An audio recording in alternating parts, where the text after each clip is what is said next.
Get cool stuff for what you were going to do anyway. Drink beer.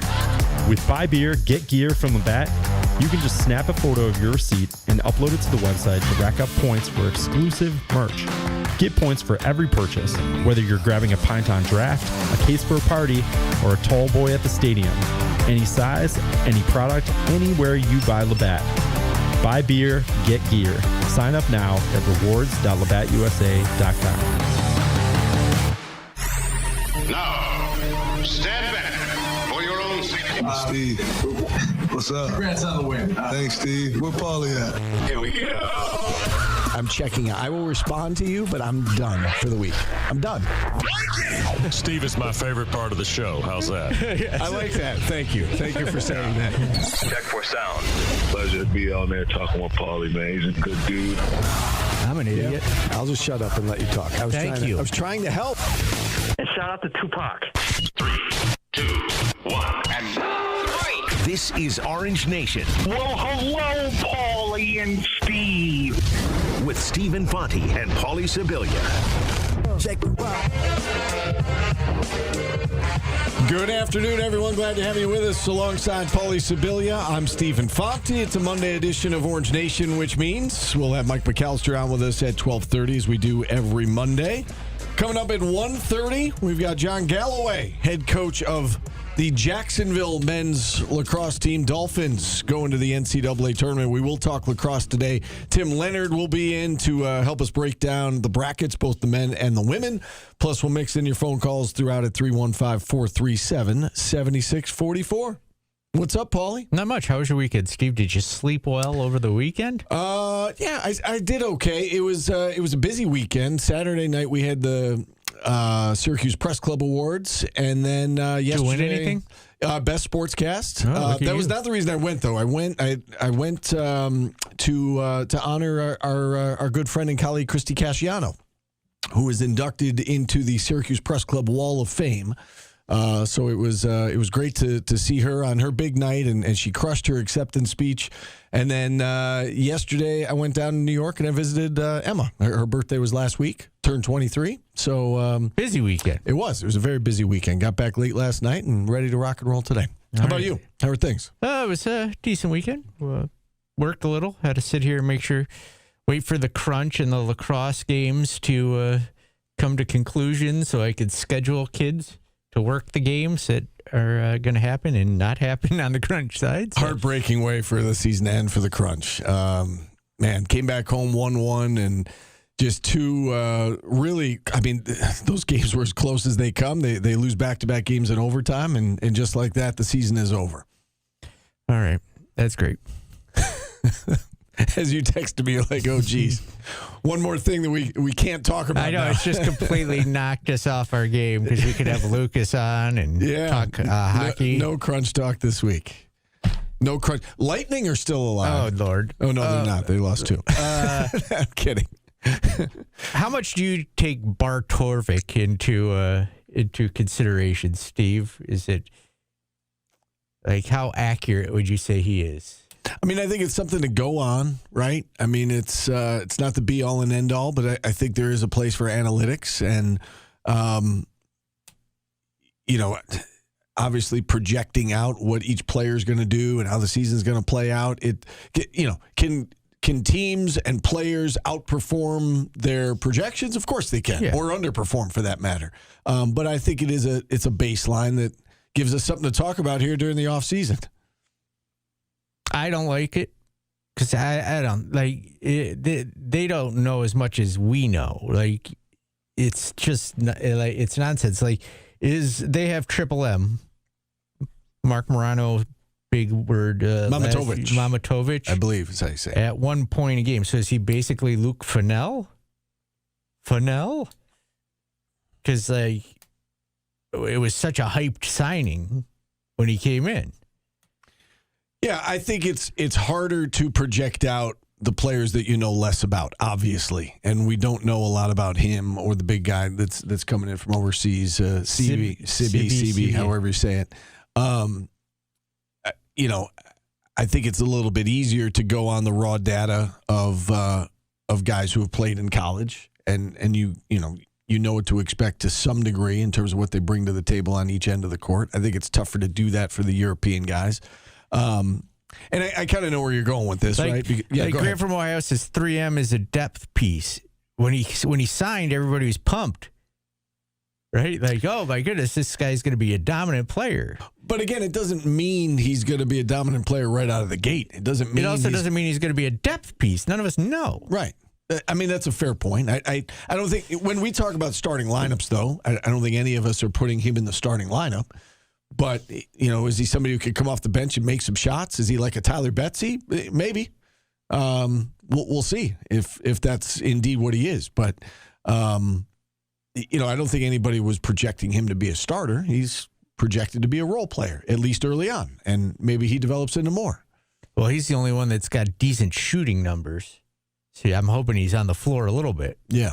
That's what I said. Maybe he could be like a Tyler Betsy who can come in and, knock down some threes. And, Tyler Betsy gave you some size on the defensive end as well. But his specialty was obviously shooting from the outside.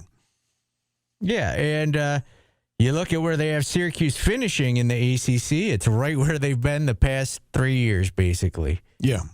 Just that team just good enough to make it in past the ACC tournament. Right. So 10th in the ACC, but 51st overall, which, as we were discussing, 51st overall probably gets you into the tournament. Does it especially if you're 10th in the ACC? Especially with the expanded tournament. Are you sure about that? I'm not sure about it. We don't know how they're going to do it either. We've discussed this. Are they going to take the Power Fours or are they going to take the big mid-majors? Yeah. I don't know. We'll see. My guess is it's, you're going to get more Power Fours. You're going to get like Auburn and Oklahoma this year. Instead of Auburn going to the NIT final, Auburn would have been in a play-in game to see if they get into the tournament.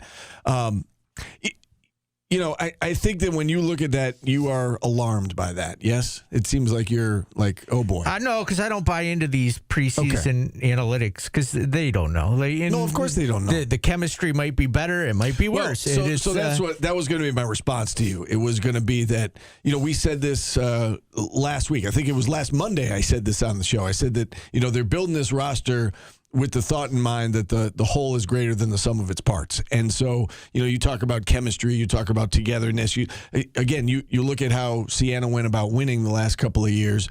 If they're able to truly duplicate that here, who cares what the metrics say or what the analytics say? The whole is going to be greater than the sum of its parts. And so the win-loss record is, again, theoretically going to be better than it looks on paper from the data. So, that's what I would say to that. But, in terms of the other thing is, Syracuse has been out of the tournament 5 years in a row, and there is some of it that is show me that you're better than 10th. Show me that you're better than a middle-of-the-pack team in the ACC. And, now I know that this set of rankings relies a little bit more on statistical analysis than it does on, just like a media poll at a preseason, media day that we all do every year with football and basketball. There's more analytics behind it, but some of that, again, Syracuse checking in 9th, 10th, somewhere in the middle of the pack. That's where they've been. So it kind of breaks down by NIL. It does. Well, right. The standings last year did, and we talked about that. And people didn't want to admit that or look at it. It was the worst coach team in America, and you're making excuses, and it's all about red. Well, was coaching some of it? Yeah, I think it was. Was NIL some of it? Yeah, I think it's a big part of it. And you look at as you said, you look at the rankings here, and it really does go by NIL, which makes sense because the more money you have, the better players you're going to get. Again, on paper anyway, the analytics are going to look better. So that makes perfect sense. That's logical. Yeah, I'm not worried yet. It just, I don't get, they basically have Cayenne being the same player he was. He's up to 11 points a game, Sadiq White, they don't think he's going to be able to do anything offensively, basically, at 4 points a game. You better hope that's not true. Yeah. To me, that indicates that, again, from an analytical perspective, they like Full-Effect better than they do Sadiq White because those guys play the same position, and they've got Full-Effect averaging better than 6 and about 4.5 boards per game, and Sadiq is at 4 points and 2 rebounds per game. Yeah, I struggle with that being factual. Yeah. I think they're expecting big things out of Sadiq. And, I am. Gary. Like, I saw him at the end of last year. He was a different player. His motor was different. He was stroking the three. He was. He was getting to the rim. Yeah. If he puts on weight, he's going to score more than 4 points a game. And Jerry said a couple of weeks ago that, he intentionally called out Sadiq White in a good way, like name checking him, saying, his emergence and his improvement, that's going to be a big piece of how far we're able to go next year. I think Jerry and his staff are expecting a big jump out of Sadiq White. So I'm with you on that. Are these things accurate? I think there's a place for them, in terms of projecting out, win-loss record, and during a season you can, look at them and say, okay, well, what do the analytics tell you? But they're not the be-all and end-all. And so if you look at it and say, shut down the program, they're going to be 10th again, I don't buy it. I think it's a jumping-off point, and teams are going to outperform this and teams are going to underperform this. And I think Syracuse is, obviously one of those teams that, especially with the way they're building this, and what Jerry has said and talked about, you're very much obviously hoping that they overperform or outperform what these projections are saying. All right, and they're going to have to punch up if this is correct. If you want to make it to the tournament and be a national brand again, you're going to have to punch up. And you're not coming from a BC position, but you got to punch up a little to get ahead of SMU, Virginia. Those, I don't know that Virginia Tech has more NIL, but if you want to jump the teams that do, you've got to punch up over NC State and Clemson. And SMU does, Yeah. So that's why I didn't say them. Yeah, so we'll all see how it breaks out. Yeah. Yeah. In terms of teams on their non-conference schedule, Indiana checks in 25th in the country. Providence is 51, which is one spot ahead of that's right where SU is, 50-51, right in that area. Colgate 183, Albany 296, Niagara exhibition game 331. But the ACC is looking strong. ACC, Duke's right at the top of the ACC and nationally in the Torvik at first. Louisville's 9th, Virginia 16th, Miami 20th. So 4 teams from the ACC in the top 20, and then Indiana sitting there at 25, UNC 24. So you've got 6 teams on your schedule at this point that are top 25 in Torvik, and you would expect that St. John's is going to be there. St. John's right now, analytically, the analytics are not good. 54. Not good at the moment, but again, they're not done yet shaping their roster, so you got to keep that in mind. All right, we made it through the opening drive, Steve. We didn't even talk lacrosse. I feel like we need to talk lacrosse. We will. I know we're doing a whole half hour on it. I know. We'll get to it. We'll get to it. It's our opening drive. It's brought to you by Burdick BMW. We haven't even mentioned the passing of John Sterling yet. We got a lot to get to. I know. One of the highlights of my time here was interviewing John Sterling, and then this was when I was working with Chris McManus, like the early stages of this show. And John Sterling did a customized home run call for each of us. What was yours? I don't remember. I have it though. It's. How did you not bring that with you today? Because it's in the office. I haven't been in the office yet today. Maybe I'll bring it in tomorrow. How about that? It'll be a show and tell. But one of the highlights of my time here was talking to John Sterling, and then he did a call for both of us. All right, we'll hit a time. You out asked here. him to make you your own. No, he offered. He said, "Would you guys like a home run call?" We were like, "Well, how do you say no to that?" Yeah. Okay. I will accept that. If I had found out you asked John Sterling to make up a phony home run call, no, we didn't. He offered, and so we were like, "Yes, of course." Like we would be honored. So, all right, we'll take our first time out here. Phone lines open 315-437-7644. We're back after this on ESPN Radio. Catch Sunday Night Baseball every Sunday night at 6:30.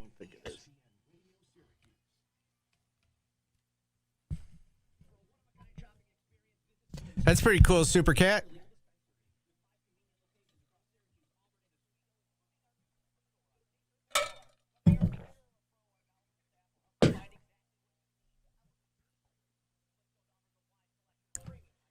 We had him in studio a couple times. Sterling? Mm-hmm. Yeah.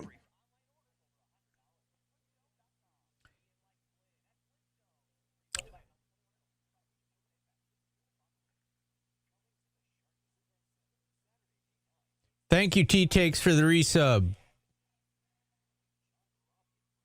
How's YouTube doing today?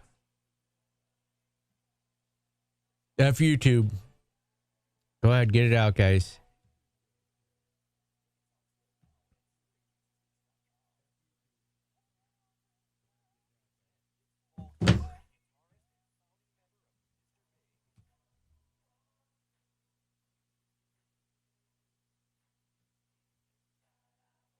No, I have someone asked me if I got rid of the big yellow cup. No, I have multiple large cups. I have a different large cup every day almost.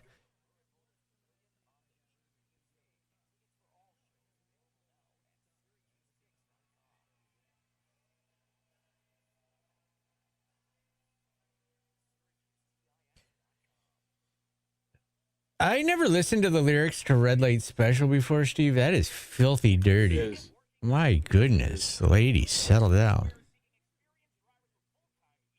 Do I still have a beanbag chair? No. I had one in my room when I was growing up. It was a black one. I haven't had a beanbag chair since the 70s. I hated it, too, because it left little beads all over my floor when it poked off. I feel that. Oh, nice, San Diego Cuse.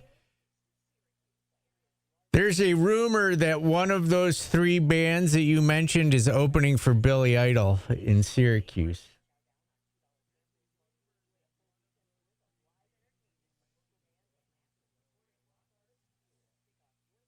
No, Kevin, not that one.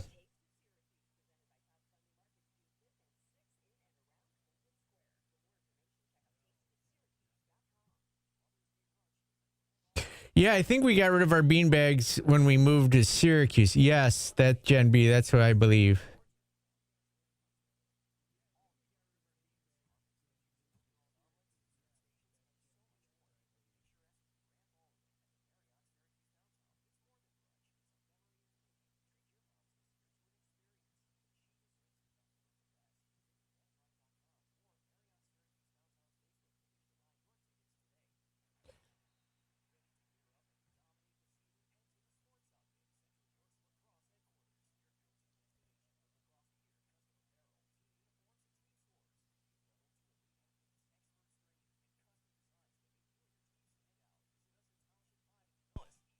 I gotta find that.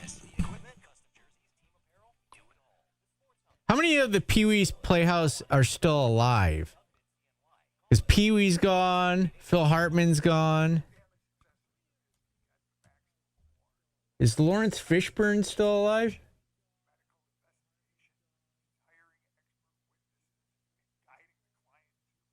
Is Conkey still alive?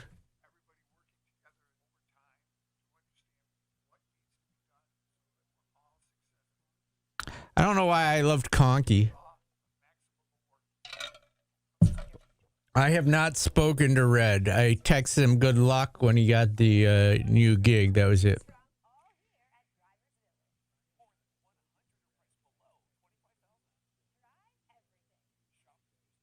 Were you a Pee-wee's Playhouse fan? Yeah, I could tell. You're no fun.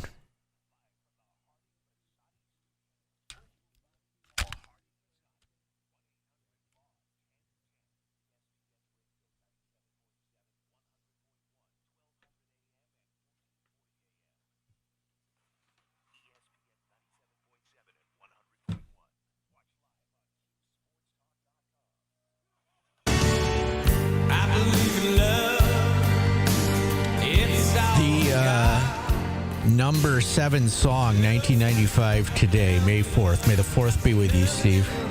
Right back at you, Paulie. Elton John, Believe. Well, I have apparently one of my YouTuber chat up, so YouTuber Twitch playing audio. Both of them are, yeah. So shut them both down. I still hear it, though, just so you know. Still hear it playing in my left ear. There we go. Well done.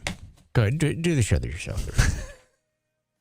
It took us 19 minutes for you to get upset with me this week. Yeah, you just couldn't let it. You can't. You just have to acknowledge every little mishap in the. I was letting you know because I didn't want to listen to it for the entire segment. That's all. Just letting you know. It was a friendly reminder. Aiden Tobiasen is going to go to the G League Combine. Just get some feedback. 73 players invited to the NBA Combine, 44 to the G League Combine. So that's 110. Aiden Tobiasen, one of those 110 players. And again, just to go get feedback, see what you need to work on, and apply that to your next. Doesn't next that season. take a little of the angst off of the fan base that he was good enough to get an invite to the G League Combine? Like, you're one of the 110 others. Yeah. No? I mean, I think so. I don't know. I mean, I feel like, well, just because he went to Temple, that mean, for some, that's not good enough. No, it's been a problem. It's been like I said, I need shiny objects, and this makes him more of a shiny object to me. It makes me happy that, hey, the G League, NBA sees something in this kid. They want to give him some things to work on for the next year. Yeah, I'm with you on that. I mean, I think he's, I think he's a quality player, and I think he's coming in here. I think he's going to be a starter. He averaged 50.5 points per game or whatever it was last year at Temple, and we had their play-by-play guy and talked about him. I mean, I think he's a great addition to this team, and I get why the next level is interested in him. He's got size. He can do several things very, very well, from what we understand, and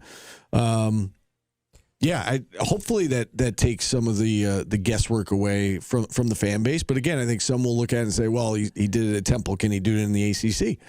He's just, it's just like everything else, Paulie. It's until we see it. Like, I feel like there's going to be a faction of the fan base that have their doubts, and it's just okay. And then, this is a nice accolade for him. But I don't think it's going to matter to the people who thought he wasn't good enough to be here. I think those fans are still going to think that until they see him on the court. Yeah. The other thing I ask, Steve, and this might be a dumb take because I don't follow the G League, is the G League sustainable now with NIL? Is it going to be just a bunch of guys who should have been in what will be their 6th year of college basketball?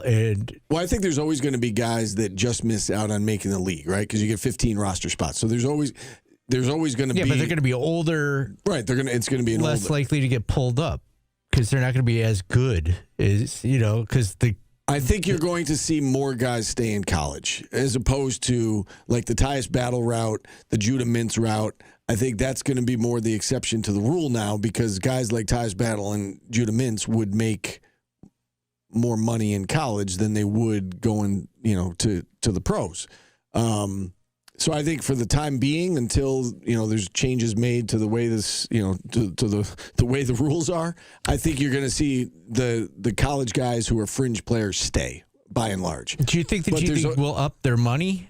Potentially. Can they afford to do that? Like, they don't have the money colleges, like pro teams don't have the money the colleges do, The NBA doesn't need the G League if the guys are in college preparing there. Like the NBA needs somewhere for these guys to get better, right? Whether it's within their own organizations, and I think they like that because it's like a minor league system where somebody's hurt, I could pull this guy up, or we need sign somebody to a 10-day. But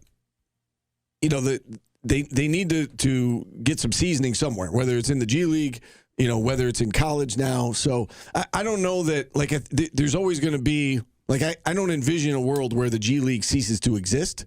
So I don't know that they're necessarily going to pay more. I think it's just, all right, it's the fringe guys who are out of college eligibility that didn't quite make it to the NBA. They're going to go there. And then you've got the college kids that are still doing their thing. And then the NBA teams draw from that talent. Yeah, I just feel like there's going to be more players like, I'll use Malik Brown as an example. He's a decent college player. Was very good for 4 years. But he's going to be there now instead of a really good potential kid for the NBA teams. But if they were that good, they would be in the NBA. Yeah, no, but I'm saying like a kid like Judah Mintz would be in college, and it's going to be more just average college players in the G League, because all of the good the players that are still good enough that the colleges they'll get money in college and wouldn't get in the G League. Like, you're going to get less underclassmen going if they're not in the draft. But you're making it sound like if Judah had stayed, that he would have ended up going to the NBA. It's just delaying when Judah makes it to the G League. When Judah did it, it was a faster and best option for him to get to the NBA.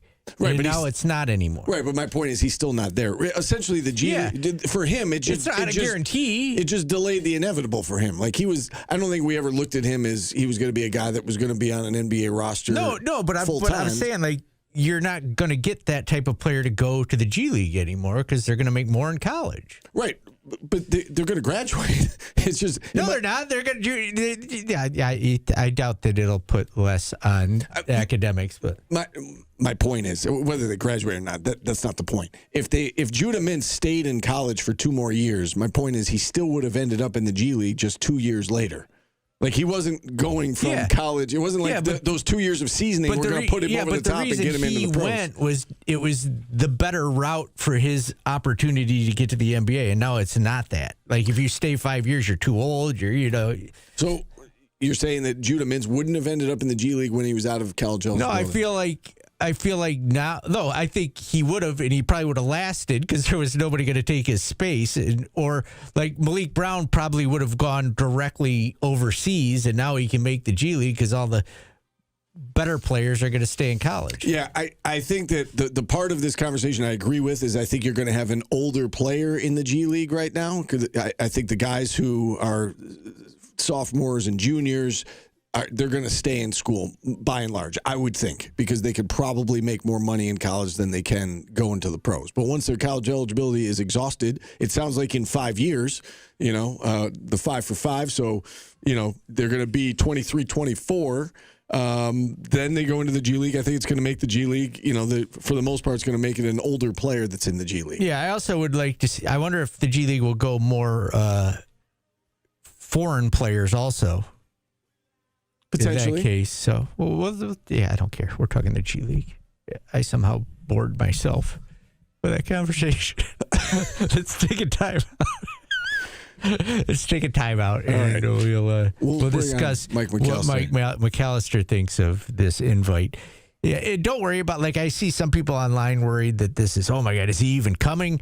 He would have to play so good at this combine to not come back. It would be ridiculous. So he's coming back. Whatever he can make in the G League, he can make more in college. Let's put it that way. So I think this is strictly for he's going to see what he needs to work on, get feedback. He's not a first-round pick. And if you're not a first-round pick now, it used to be, right, the first-round picks got guaranteed money, and it was a risk if you were going to be a second-round pick. Now it's, for some, it's a risk even if you're going to be, like, middle of the first round. Like, come back to school, get paid that, the salary that you could get in college, and then move on. The only thing I don't like about kids going to find out what they need to work on in the NBA is it might not be what your team needs. Like, look at Quincy Guerrier. He was told, hey, go work on your three-point shooting. We don't need you to shoot three-pointers, kid. Yeah, I think that hurt his career, his college career.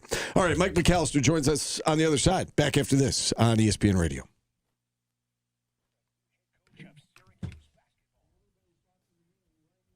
Steve, Spatching Louise asked a very good question, but I can't say it out loud without laughing.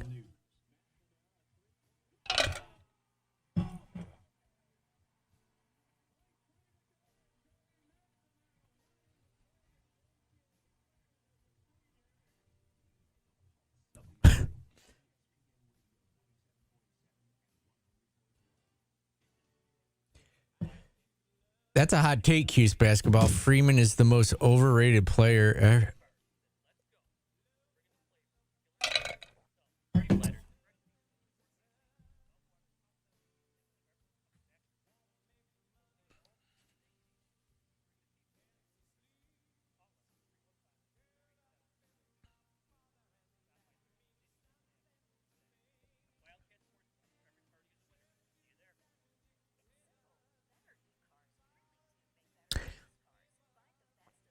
I'm using the Jedi mind trick today, Steve. I'm not taking the bait from the chat.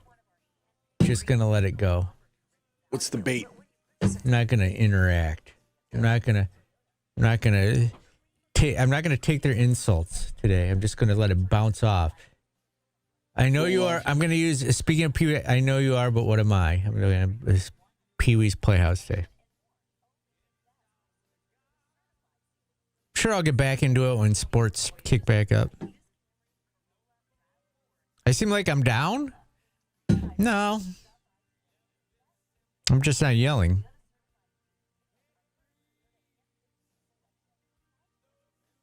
That's kind of the vibe I'm getting from you too. That I feel like you're just like, whatever, dude. A little bit of my San Diego roots are coming through today.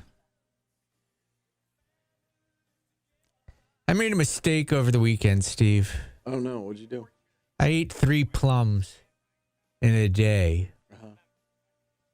Not a good idea.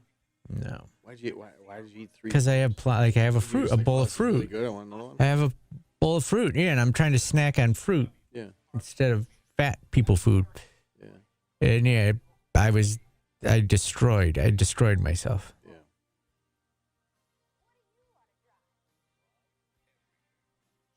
I could not trust a fart this weekend, Steve. It was that bad. Come on.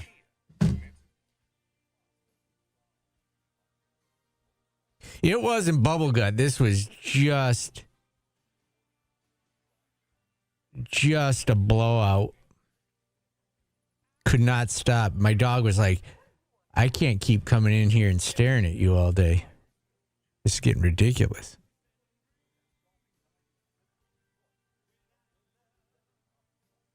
Are you not interested in my aggressive BMs over the weekend? Not. I took an Imodium, 2 of them, and it locked me up, so I'm good, I think. Maybe that's why I'm down. Level 5. I'm all backed up Level now. 5 defense. Yeah.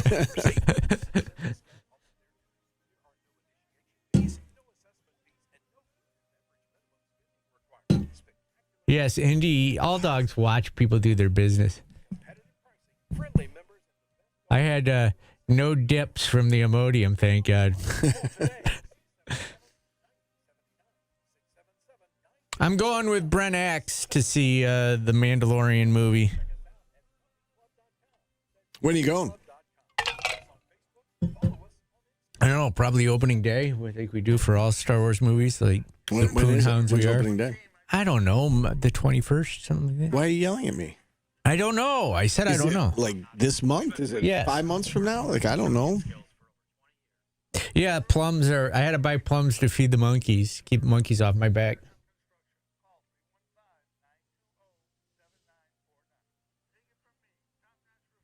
There'll be 3 of us. Ty Doyle goes with us also.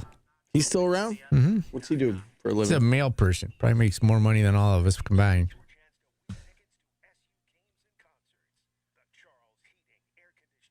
We usually go to the movie tavern. Is that what it's called? Yeah, we've been there.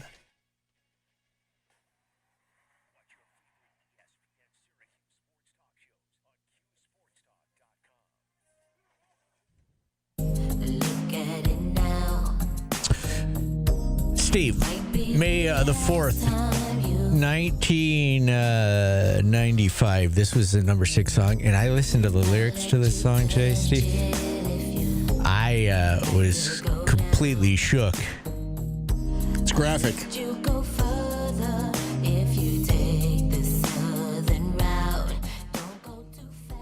They're not talking about driving cross country when they say take the southern route, Steve. Yeah. If you know what I mean. I do know what you mean. All right. I don't have call manager. No, but we know who it is. It's our good friend Mike McAllister. Oh, okay. Just saying. You are in a mood today. Well, I just said I don't have call manager open. I know who it is. It doesn't matter. Well, I have to open it. Okay. It's our good friend Mike McAllister. You just... No, I'll ask Mike the first question. Okay, How do you fine. like that? Okay, fine. Jump right in. Go ahead. So, Mike, what do you make of this Aiden Tobiasen going to the G League Combine? I guess everyone that said Syracuse didn't get any good players was wrong. That was my take. I guess we should think that then. Yeah, so I don't think it's a surprise because he was, I think, pretty transparent. It was already out there before he picked Syracuse that he was going through the draft process to get feedback. And this tells you, which is what many people had been saying about him, when he committed to Syracuse, is that he is a legit NBA prospect. He's on NBA Scouts' radar, and this is a great opportunity for him to go get feedback on what he needs to work on with his game, what position he's projected at the next level, different things like that. It only helps him in terms of his development as a player. Now, is there a possibility that he could absolutely tear it up and all of a sudden teams are like, hey, you need to go into the draft, stay into the draft, because now all of a sudden you could potentially be a first-round pick? I suppose that's possible. Not something I'm expecting. Certainly one of the possibilities, I guess. But I think ultimately this is going to be an exercise of him gathering information, learning what scouts are saying about him, and then working on his game this offseason. You know, we heard Jerry McNamara talk last week as part of that podcast with John Rothstein. I'm sure you listened to it. What were your takeaways from that conversation? Anything come out of it that you thought was newsworthy, maybe aside from he wants to go to the Garden every year? Yeah, that was certainly newsworthy. I thought the comments about how they built the roster were interesting. I was especially curious, when he was asked about whether or not he's going to be bringing zone back, because I think this team is built in such a way that it could be a pretty good zone team. And he still reiterated the fact that the man defense was going to be the base, and that was going to be their primary defensive system. So I found that a little bit noteworthy, just because I was a little bit curious if they were going to be playing more zone than maybe we originally anticipated based on the way the roster was put together. Those were, I think, two of my main things, but, just him reiterating the fact that the way they put the roster together isn't based on trying to get the most headlines, isn't based on trying to create the most buzz with a certain player. It's pieces that fit together. It's, building a culture, players that buy in, and reiterating again that every time they take the floor, they're going to play hard and they're going to be prepared. All right, so along those lines, let's set aside Sadiq White and Kyan Anthony, because we saw them last year. Of the players coming in, who would you say is the most underrated of the portal class / the high school class? Well, I would say Tobiasen again, but I'll put that aside since we just talked about him. I think Garway Dual is extremely undervalued, just because people look at the raw numbers and just say, oh, he was at McNeese State, he scored 8 points a game. What is this? He's one of the best on-ball defenders in the country. I think he's undervalued in terms of what he can bring from that perspective. But I also think Gavin Doty is someone that is extremely underrated. I think there's a lot of Syracuse fans that view him as, oh, well, Jerry's just bringing a Siena guy, and don't really know what he would have commanded had he gone on the open market. There were rumors about Illinois being very interested, Kansas trying to convince him to at least take a visit before deciding he was going to commit to Syracuse. He would have had multiple high major offers if he had decided he was going to really open this up, and Syracuse would have been in for a battle in order to land him. I think he's really good. And again, I think Garway Dual is underrated, just because a lot of what he does may not necessarily line up on the stat sheet. I brought up Jerry McNamara saying he wants to get to the Garden on a regular basis, maybe an annual basis, maybe as early as this year. And, John Rothstein kind of pressed him on it, and he said, that's a fair assessment to think that it's going to be this year. And it led, Paulie and I to talk about potential opponents, and we said St. John's is highly, a candidate, certainly. Maybe UConn would be a candidate for that game. How would you feel about that if they added a St. John's or a UConn to the schedule at Madison Square Garden? I like the idea. Paulie gave me some pushback last week. We talked about it. What do you make of a game like that? I mean, just from a headline standpoint, an opportunity to test yourself standpoint, makes a ton of sense. And I don't see Jerry, just knowing him and how competitive he is, I can't see him looking at an opponent and saying, nah, we're not ready for that. I'm going to shy away from that now. Maybe in a couple of years we'll go there. I think he would take on anyone. If they'll let him play the top 10 teams in the country to start off the season, I think he'd go do it. But I think renewing a rivalry with UConn or St. John's and having those kind of be annual things makes some sense, probably makes more sense in terms of what the national landscape is than what a Georgetown would, just because of what it can do for your net, assuming you're competitive in those games and if you can pull off an upset this year looking at it. that would just help your net so much in terms of your NCAA tournament resume and all of that it makes a lot of sense. Makes more sense than some of those other opponents. Even like a Villanova would potentially be a good matchup, I think. And I know they're scheduled to play next year. Providence in future years would potentially make some sense, assuming that Hodgson's able to turn that around up there. I think there's a lot of opponents that would make a lot of sense, but certainly St. John's and UConn are going to be the most notable just because of how good they've been the last few years. We were talking about the Torvik rankings before you came on. Syracuse 52nd in the country, 10th in the ACC right now, 54th in offense, 56th in defense. Interesting that their offense is actually ranked a little bit higher than their defense at this point. But how much stock do you put into those those off-season projections, and do you take anything away from those ratings?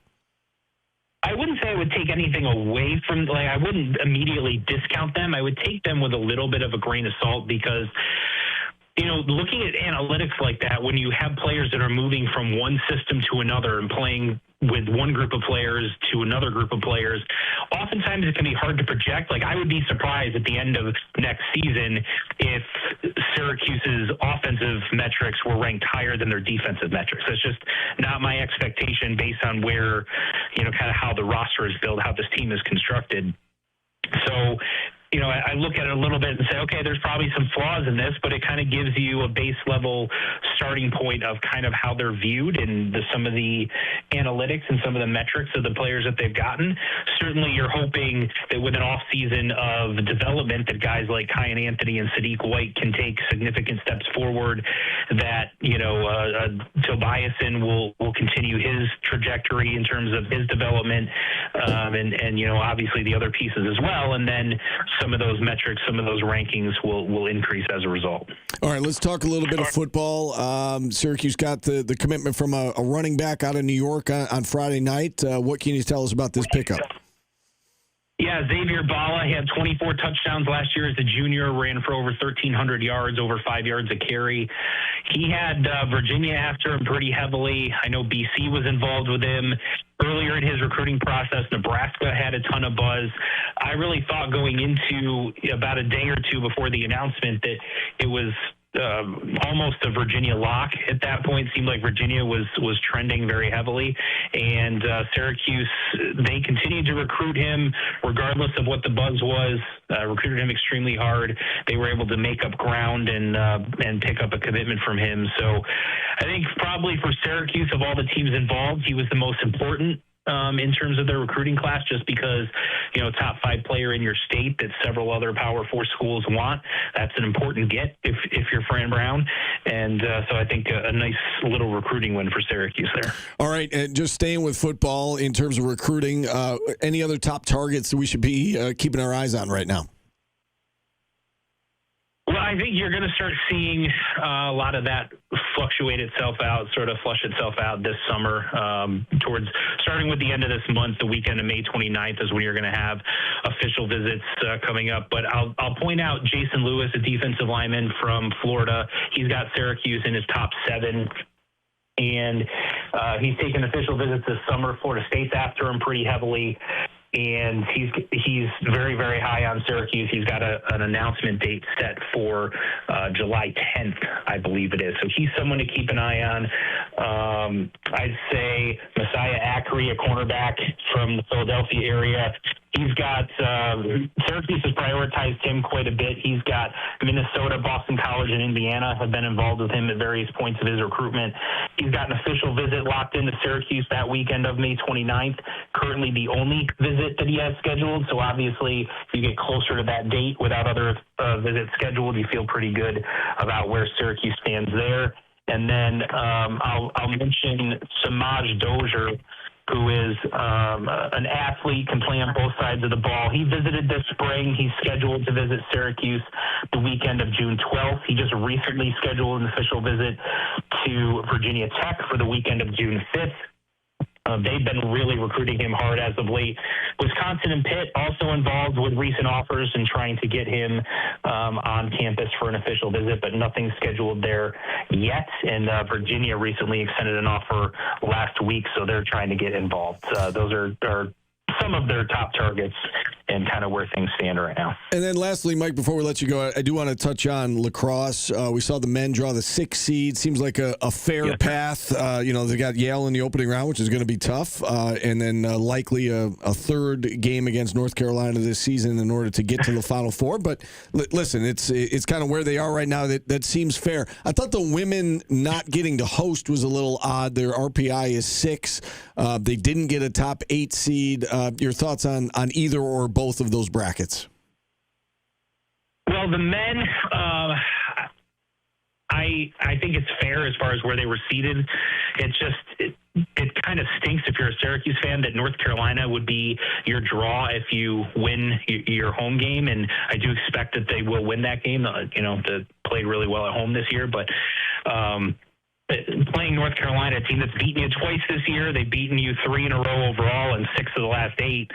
They kind of have Syracuse's number, so it would be, that's a tough one. But again, I feel like, especially in the last game, Syracuse outplayed them for a lot of that game, but it's just the unforced turnovers that really come back to bite them. If they can correct that, I think they're as good, as talented as anyone in the country. They could go on a run, but certainly that North Carolina game is going to be tough. The women, I agree with you. I was surprised they didn't get seeded. That said, I think their path to the Final Four, it certainly could be worse. You avoid North Carolina and Northwestern in terms of your Elite Eight game, your quarterfinal game. And, you're going to have to play Maryland. And Maryland did beat Syracuse in the Dome earlier this year, but I think Syracuse is a much better team now than what they were then. So I think they've got a shot to go on a little bit of a run. All right, Mike. Appreciate the time. It's hard to beat a team 3 times, Steve. We discussed that. It is. And Cuse has been there both times with North Carolina. Fourth quarter went Carolina's way in both cases. This time kind of aided by an unreleasable penalty. But, they were right there. They can beat them. It's not going to be easy, but they can do it. All right, Mike. Great stuff as always. Thanks for coming on. Thanks, guys. Appreciate it. All right, Mike McAllister joining us here on the show. And with that, we'll hit a timeout. We'll check in on the market. We'll wrap up the first hour. And then John Galloway will join us in the second hour, head coach of Jacksonville men's lacrosse, getting set to go to the tournament for the first time in his career as a head coach. We're back after this on ESPN Radio.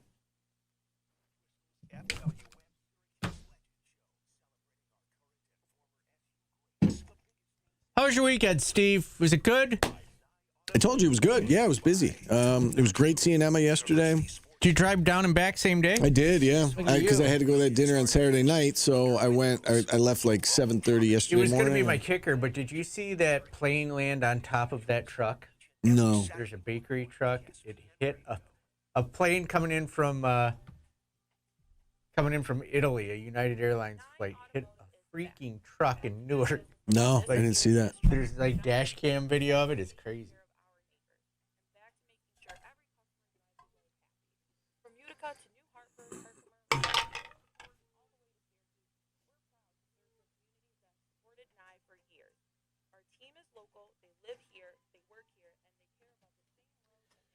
Well, the committee had a tough job because everybody from the ACC got in, and they can't meet in the first round. So that was very difficult to avoid rematches, I guess.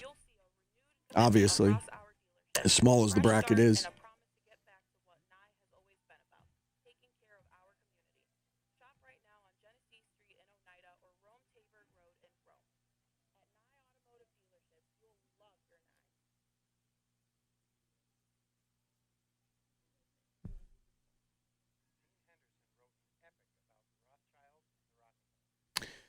Dom, I think they usually stay in Greenville when they go down.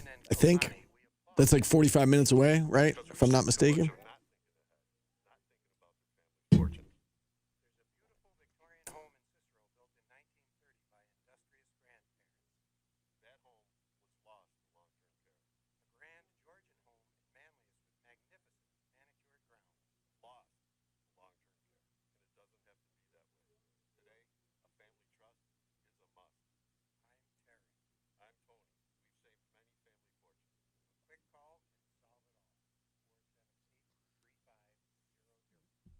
SU Marquette, that was the Scoop Jardine backcourt violation, the phantom backcourt violation, right?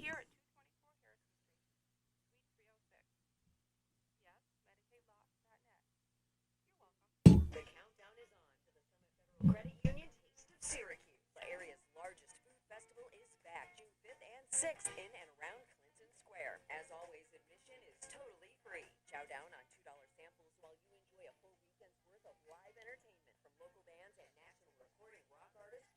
Kick off your summer the right way at the Summit Federal Credit Union. Yeah, I will never forget that that locker room after that loss. That was one of the most somber locker rooms I've ever been in. Scoop and Chris Joseph both did interviews with tears streaming down their face, just like actively crying during the whole interview. It was tough.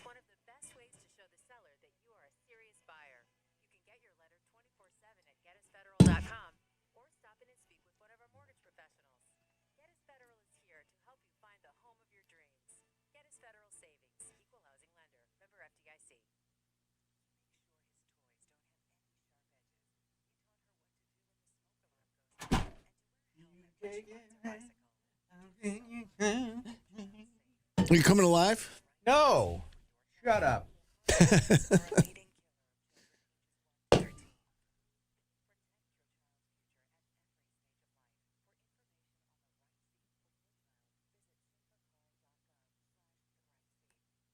I have another dirty song, not right now, but by a woman in this countdown. Also, tying Whitney Houston, we have a band with 2 in the top 7. He's opting out. He's opting out. Okay. Opting out of the bowl game.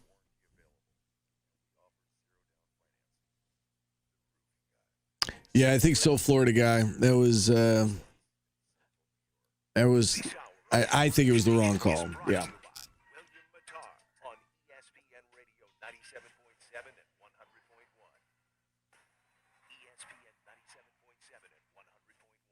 Watch live on CuseSportsTalk.com.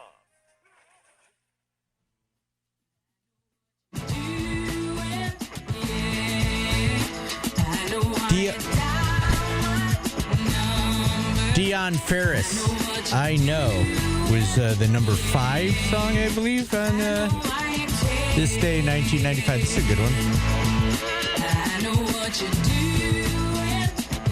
Well, Steve, we've made it almost through a full hour. You had an exciting weekend. I had a very boring, lackadaisical, lazy weekend, and I don't think I've recovered yet. I think I'm still stuck in the lazy. Sleepwalking? Yeah. I don't care. I don't care today. I can tell. You really don't care. Yeah, I'm kind of taking that attitude in my life, and I don't care. All right. Okay. We'll see how that goes, how long it lasts. I don't care how it goes, Steve. I asked you during the break, did you see the video? You said no. No, the video of the plane landing on top of the truck? No. It's the most bonkers thing.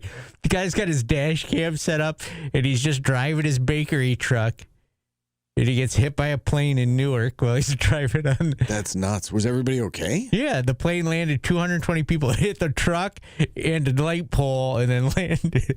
Man. When did this happen? How did Just this weekend. Oh, okay. Just like yesterday. Yeah, the day before. I was traveling much of the day, so that might explain why I didn't see it. But man, I'm glad everybody's okay.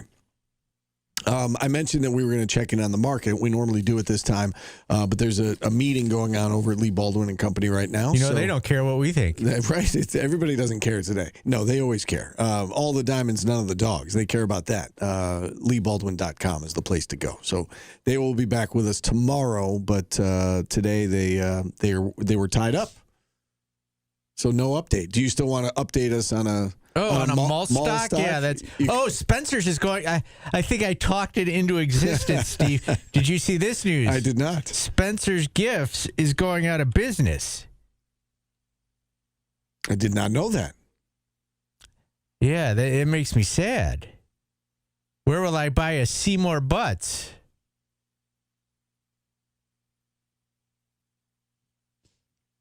But yeah, maybe it isn't. Spencer's Gifts at Ithaca Mall closing. Yeah.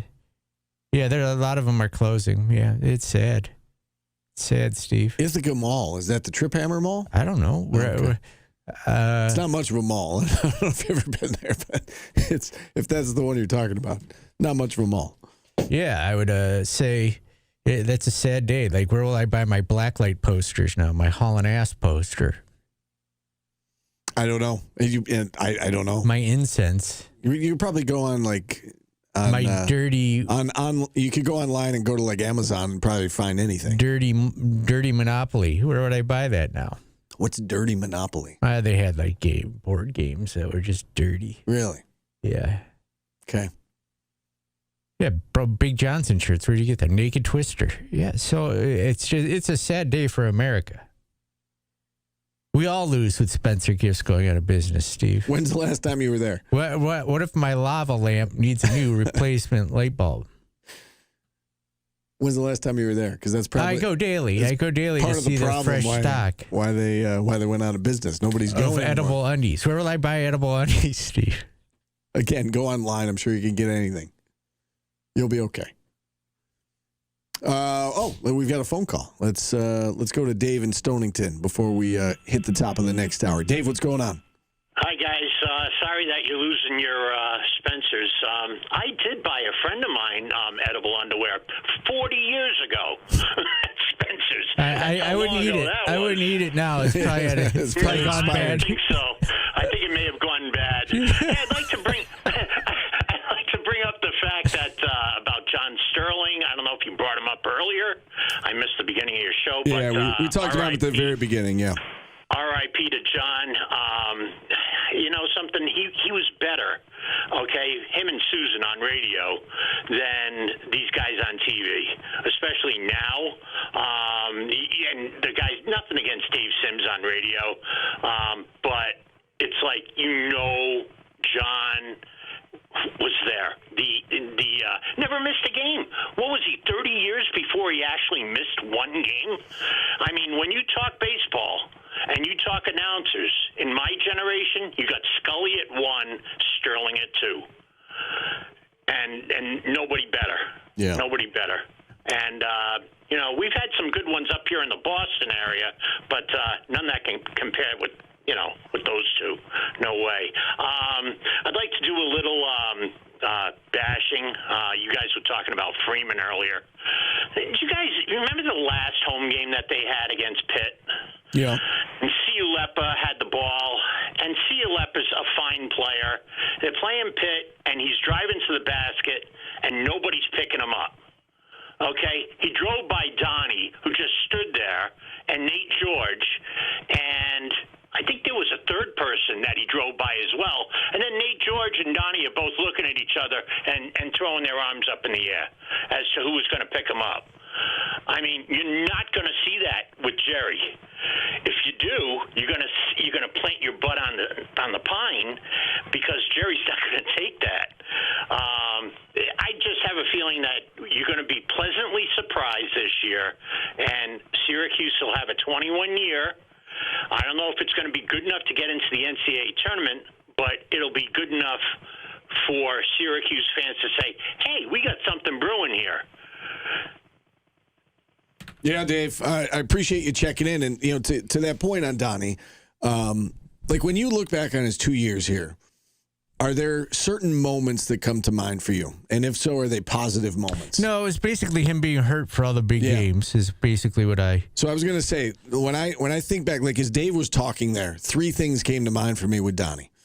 The injuries that he missed a lot of both years, the free throw that he missed at the end of the BC game that forced, it ultimately led to overtime, and then they got run out of the gym in overtime. Him taking his crust off of the Uncrustable, that's probably up there. I didn't think of that. But the third one for me, the third moment, and Dave's got a moment against Pitt, the third moment for me that comes to mind is at Duke, right at the end of the first half. Syracuse was kind of sort of in the game at that point. Duke goes on this run, and there was that play, and we talked about it at length that week, if you remember, where Donnie got the ball, it got poked out of his hands. He bends from the waist down to pick it up. A Duke player dives on the floor, saves the ball. They go down. They get a fast break dunk at the other end. The way that he just kind of lackadaisically went after the ball, that kind of, for me, is what I will remember Donnie. Like, there's no questioning his talent. He was he is a very, very talented player, but he just never realized his potential here. And I'm not sure he always gave, the level 5 that Red wanted. I'm not sure he always gave that 100%. And we'll see if Rick Pitino may very well get it out of him. I mean, that's partly what makes Rick Pitino such a great coach, is that he gets the best out of his players. Where is your pride? Yeah. That video of him yelling at his team? Yeah. That's what I'm talking about with Donnie. And so, and again, that's, it's unfortunate because there's not really a Donnie moment. Like, when you think back on 2 years, there's not. I mean, even like Quadir had a moment where he hit a 3 that won a game. I think that was the moment of Red's tenure, right? Was that Miami game, right? Yeah. Or the North Carolina win? Probably, yeah. You want to know some of the best-selling Spencer gifts items of the 80s, Steve? Okay, sure. We're back on this. Yes. I don't care about Donnie Freeman. You don't care. That's your... Get lost, Donnie. That's your theme today. You don't care. Whoopee cushions, Steve. Big, Number 1? Big, yeah. Dirty nurse's outfit. I can't say what they have labeled. Patchouli, the smelling incense. Sesame Street backpacks, fake poop. That's a good one. Throw that on the floor. People run. A hat that has 2 beer holders on it. Steve, you remember that one? Yes. That's a good one. That's funny. That guy was always crazy. You see him laying around with the hat on. Lava lamp. A ball cap. Here's another one where you knew the guy was fun. If he's got a ball hat on that you pull the string and the hands clap on the front of it, that guy was a lot of fun. All right, you want to hear... this combines 2 of the best. A ball cap with a fake poop on it, Steve. Another big seller. You want to know what the biggest selling item was last year at Spencer's Gifts? If you did this, you would never do this. It's called Bongzilla, Steve. It's a beer bong that has 9 hoses on it and like a 2-gallon tub at the top. Bongzilla. How will we go on with our lives without Spencer's? Do you know that I have if people are ever looking around downtown, you can tell my apartment because I have my Spencer's lava lamp in the window going at all times. It's just my way of letting people know. It's me. Yeah, I'm still up. Shoot that into no, it's on all the time. Oh, okay. Even when you're asleep. Fire your gun into that window if you're trying to get me. All right, we'll take a time out here. We've hit the top of hour number 2. We've got John Galloway, former West Genesee star, former national champ at Syracuse as a player, going to the NCAA tournament as a head coach. He will join us at 1:30. We will talk lacrosse with Tim Leonard coming up next on ESPN Radio. I told you I drank a martini out of a beer bong once and barfed all over the place as a kid. No, not a proud moment. I was on spring break.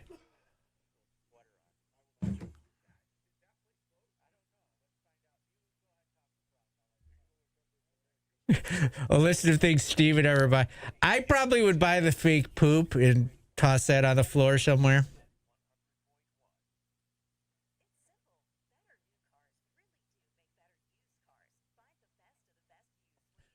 In the 90s, Bruce Lee was huge and Scarface was huge at Spencer's, too. You could buy lots of...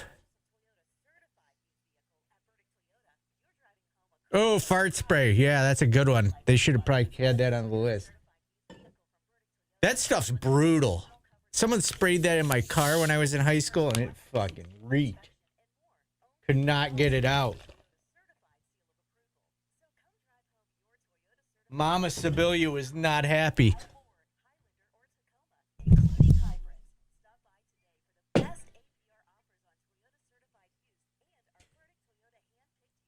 Do you know a guy died from a lava lamp once, Steve? He put it on his stove to see how hot it had to get to come on, and it exploded, and he got killed by the shards of glass.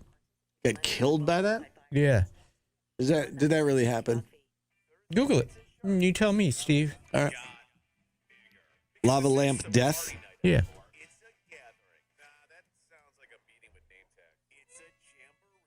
Well, there. Think I'm just lying to you? You just accused me of lying. Oh, it sent a shard of glass into his heart. Like, that's how he died. Yeah. Well, it didn't hit his arm or his leg. That's why I was like, why would shards of glass kill him? But that's crazy.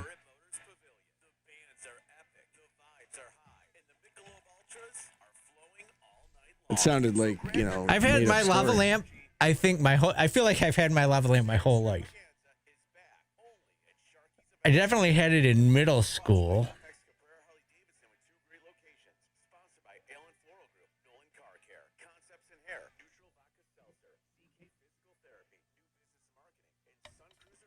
Patch and Louise, what's into you today, man?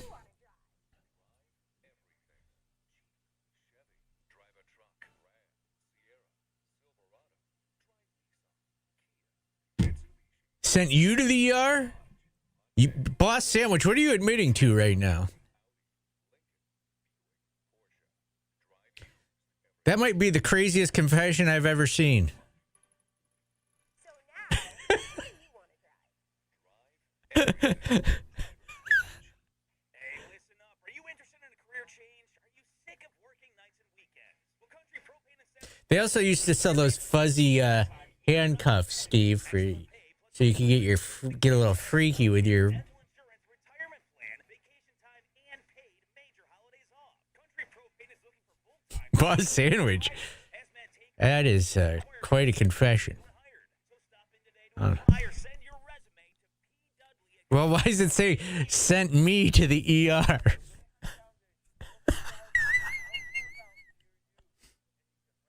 That's a typo and a half right there. You ever done a beer funnel, Tim? Oh, yeah. Yeah. Steve, you? Oh, you haven't lived. Have you done one? You've never done it. I can't lie. You accused me of lying about a guy dying from a I didn't. lava I lamp. just said that sounds made up. That's what I said.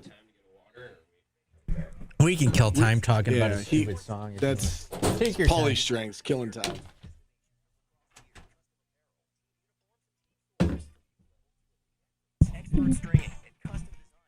You played college sports.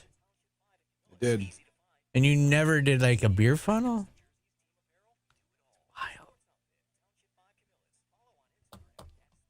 So don't buy you Bongzilla this year, I guess. Could mark that off of my potential gifts for Christmas.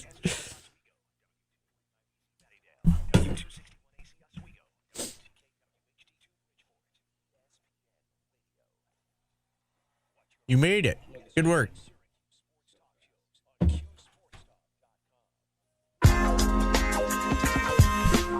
TLC had a very filthy song on the list, but this one's kind of wholesome, Steve.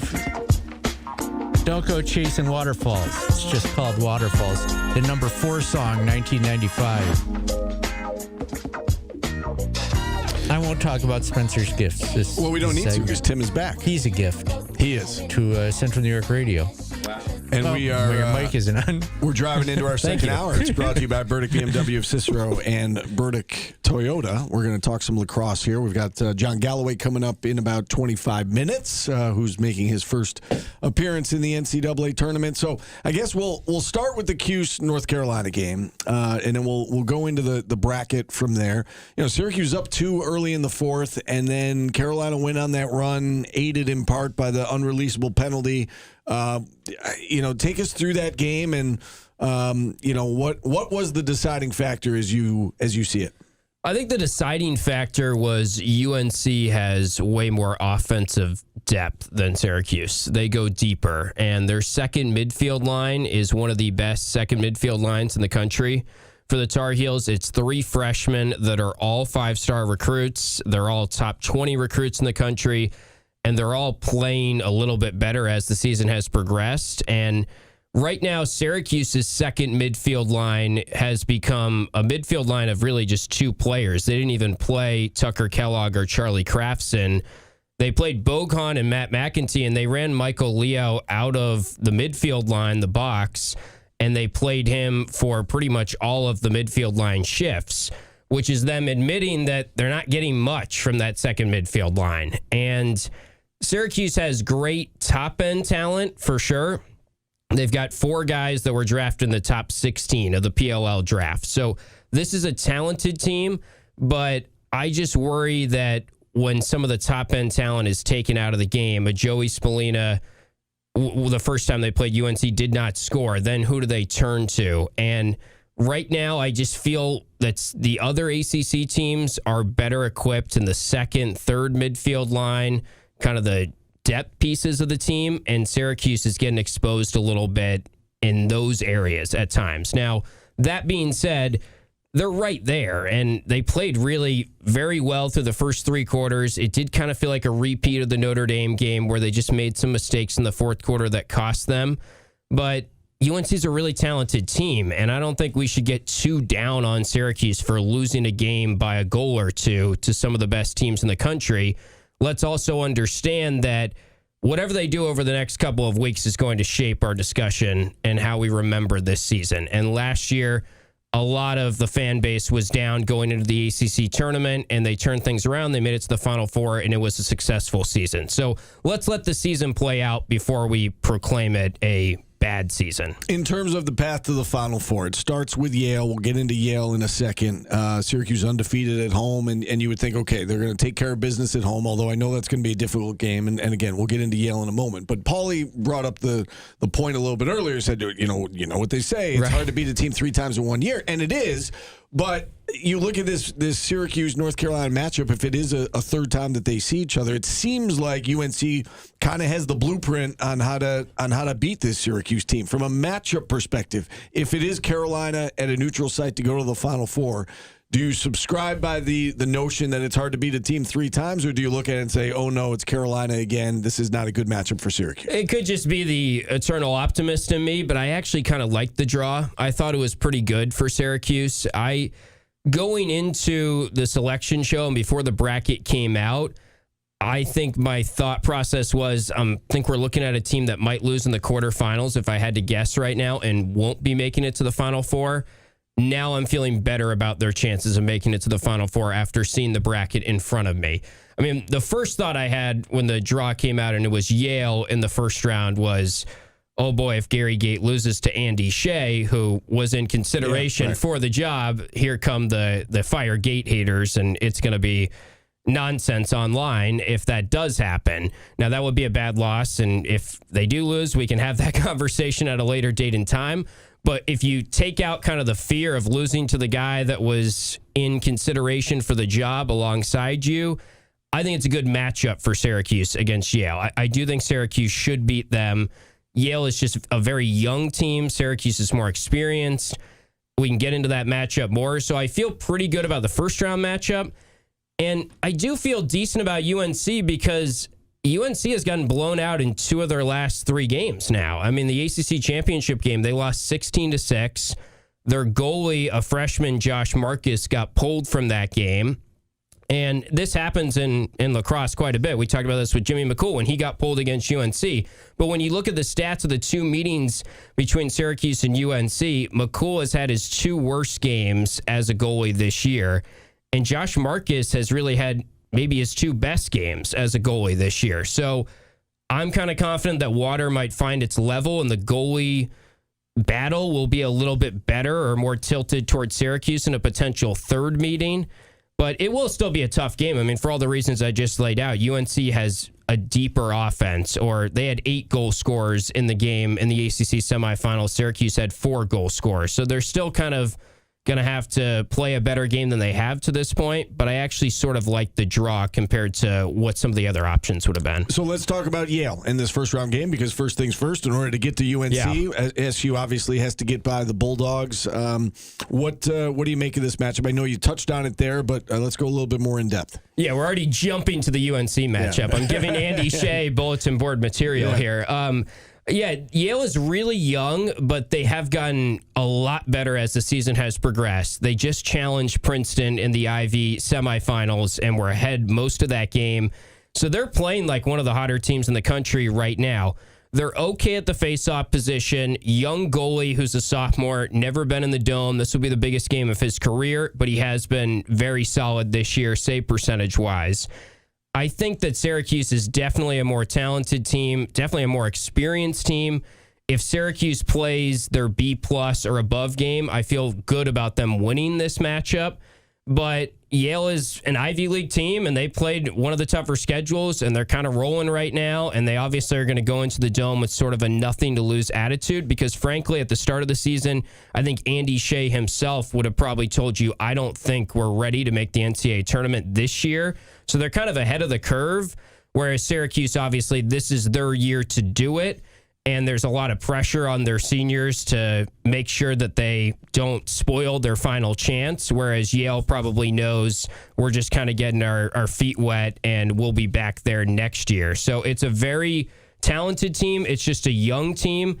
And I think Syracuse should be better equipped in terms of like handling that big of a stage, playing inside the Dome. I think Yale is probably a little young for that stage, but they are very talented and they've been playing really well. In terms of the bracket as a whole, storylines, no Maryland this year, although it seemed like they weren't going to get in. I don't know how much of a surprise that was. Duke was on the bubble. Duke did get in, and then Richmond gets paired up with Duke. Did you think that was an unfair first-round matchup for Richmond? I actually thought Richmond did get kind of a tough draw. I also thought Cornell got a pretty tough draw. Cornell's a 7 seed. That's going to be a juicy matchup with Pete Millman coming back to Ithaca, the Johns Hopkins head coach. And, you know, for all the chatter about, I've been probably reading too many online messages since Syracuse lost to UNC, and there's a lot of people that are really down on the Syracuse coaching staff overall. I mean, Syracuse played Johns Hopkins earlier in the year, and Pete Millman was considered on the hot seat at that point, and they were turning the ball over a ton, and they were failing in the clearing game. And that's the stuff that gets talked about a lot, where it seems like our fan base is very convinced that Syracuse turns it over way more than anyone else, or they fail in the clear more than anyone else. And the stats don't really support that. I mean, they're always right up there nationally in fewest turnovers per game, 7th in the country this year and 1st in the ACC. And I just think that Syracuse has a bigger microscope on them. And they've seen a lot of 10-man ride this year, 10 of 16 games this year. They've seen Paulie's favorite thing, the 10-man ride, which makes it very tough to clear. So given that, I would not worry too much about that part of the game for Syracuse. I understand that in some of these fourth quarters, they're making some mental mistakes, and it's a little frustrating, but we're holding them to a very high standard. I mean, if UNC's coaching staff had radio shows talking about them and everything, they just lost 16-6 in the ACC championship game, and they failed a lot of clears, and they turned it over 20 times against Syracuse in their win. But we don't really talk about UNC's turnovers because they won the game, and it's just not under the same microscope. So I do think we need to be a little bit more generous to the Syracuse coaching staff. Like I talked about, the talent level between Syracuse and UNC and Duke and Virginia, all these teams in the ACC are really talented. And I do think that the other ACC teams have deeper talent. But obviously, Syracuse, we've been saying for a while, this is their year because they have a senior core that is making up a lot of their best players. All right, we're going to take a break here. We're going to get to the women on the other side in today's business. We've got John Galloway coming up at 1:30. We're back after this on ESPN Radio. Getting some nap time today. You guys talking lacrosse. I'm just reading up on the news. Yeah.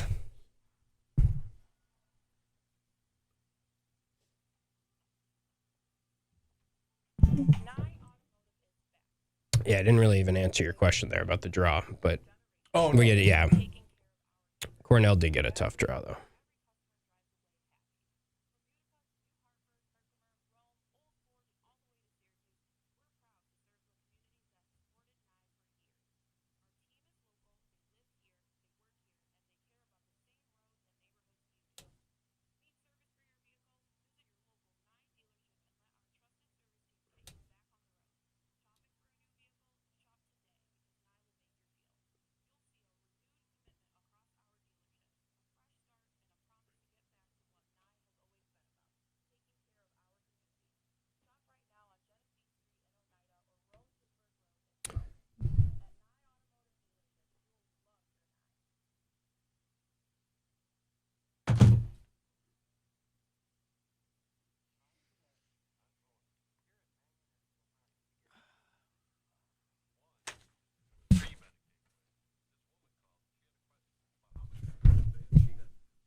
All the games yesterday were blowouts. Super Cat. Talking about Cornell got smoked. kind of a snoozer of a day yesterday for lacrosse. Jacksonville smoked Air Force. That's why they're on. John Galloway's on.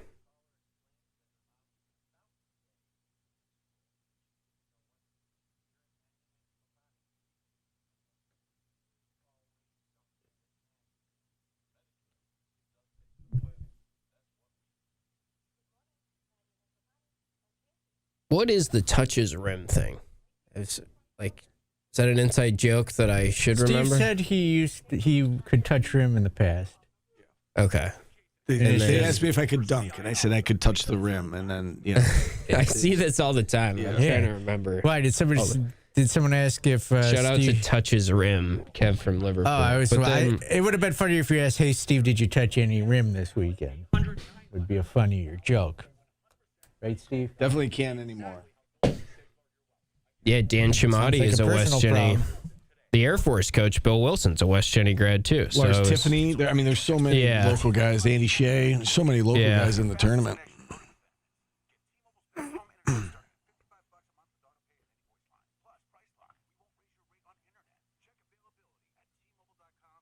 I'm happy for Galloway. They've been right there. That's had to be weighing on him a little bit, whether he's saying it or not. Yeah.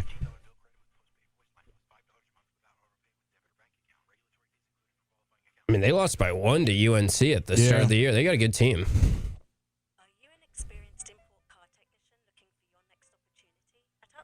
I don't know. Just this year is just so wide open. All these games, Virginia's now rolling going into the tournament. I was shocked by the way that the last 2 games, how well they played in the ACC tournament. They lost to Towson, and it looked like their season was over. Don't they have 6 losses? I think so, yeah. And they smoked Notre Dame and UNC back-to-back. Yeah. Yeah, they're really talented. So, if we were... That's why I'm saying everyone gets on our coaches, but Lars Tiffany, they missed the tournament last year. They were super talented. This year, they were... If we were critiquing them after the first 7 games, they would have been fire everyone, and now... And Bresci's been on the hot seat. But they've got a good situation at UNC. I mean, when you win the face-offs that much, it's kind of hard to not win games. To some extent. Oh, snap. Lock in, Paulie. Lock in.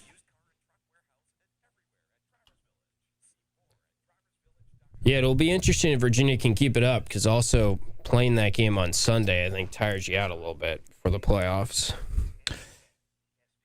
Syracuse was down 7 in the first half last year. First round, and Duke lost, so we'll see.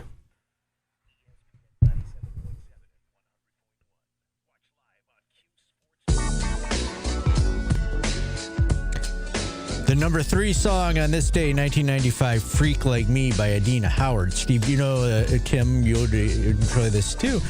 I think Syracuse fans would like it if Adina Howard was part of Jerry McNamara's roster from the transfer portal, because she says she's got that dog in me. I was like, where are you going with this? Yeah, I was a little concerned when you started that. What's the name of this song? Freak Like Me. Okay. Enough said, right, Tim? Yes. Enough said. Steve, do you know what this song means? I'm sure it's got some undertones. Yeah. All right, Paulie. Any day now. Just letting her cook. Okay. She got that dog in her, Steve. You need that in a basketball player, too. It's time for Can't win today's without business. a dog. Time for today's business, Syracuse Tim. has been a dog-free zone for almost 5 years now. Today's business brought to you by Superior Plus Propane, and let's talk a little bit about the women's lacrosse draw for the SU women's lacrosse team. Bracket came out for them last night as well. As you said, Steve, surprised they're not hosting. I thought that they had the RPI, the strength of schedule, the quality of wins to be a top 8 team.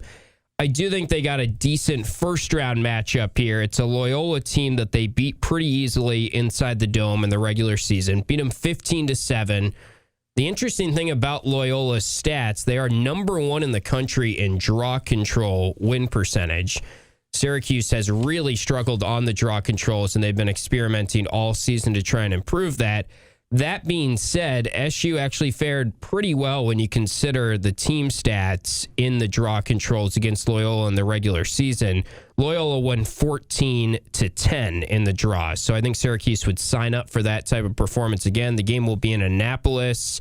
If they win that game, they would play the winner of Navy and UMass, and then eventually Maryland is on their side of the pod. So, we'll see how far they can go, but I think they should be able to take care of business in the first round. And now, they've got a little chip on their shoulder now, right? I mean, I think we all looked at it as, they should have been able to host. They should have been a top 8 seed. They're not, but they've got a favorable path, as you pointed out. And now they've got some bulletin board material that that they can work with, play with a chip on their shoulder. So I do like their path as well.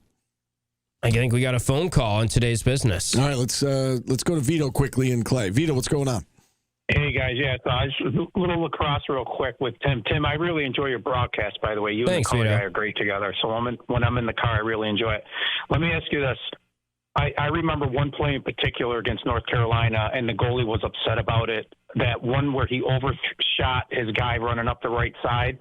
He made a big save. Oh, on the clear. Yep. Yeah, and that was a big unforced penalty or unforced turnover right there. I think it might have turned out a little differently had he made that pass. I can't remember if they were down 2 at that point, but that was big. You mentioned that the second string guys or the second line, they're not as good as North Carolina's.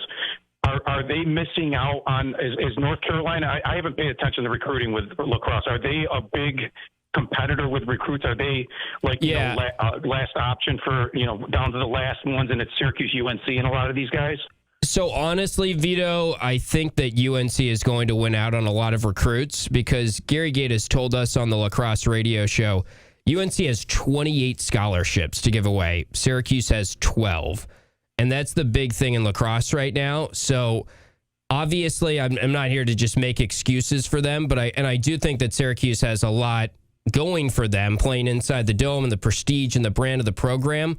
But UNC, from a resources standpoint, from a weather, from an academic standpoint, a lot of what it comes down to in lacrosse is how much do I have to pay for my kid to go to school tuition-wise? And Syracuse is the most expensive school in the ACC.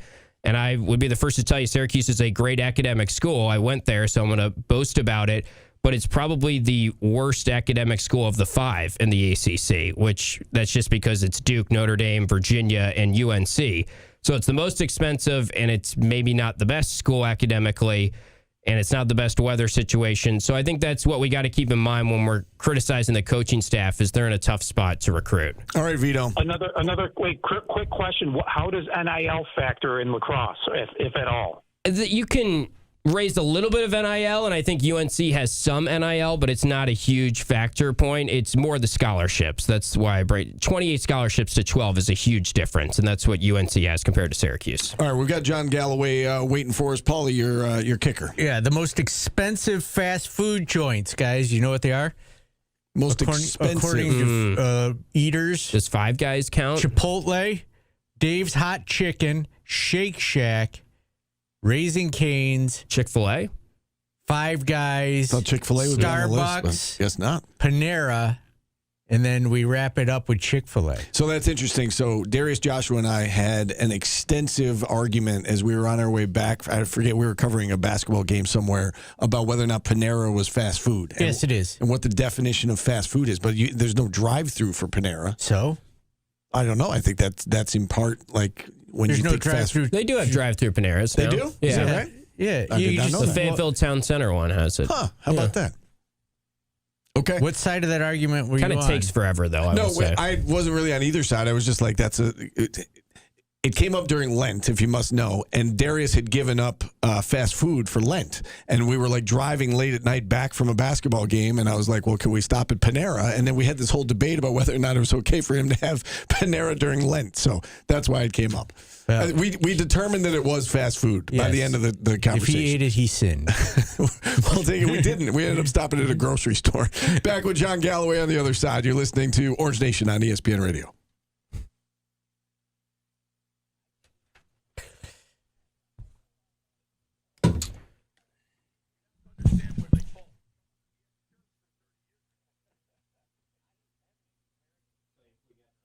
I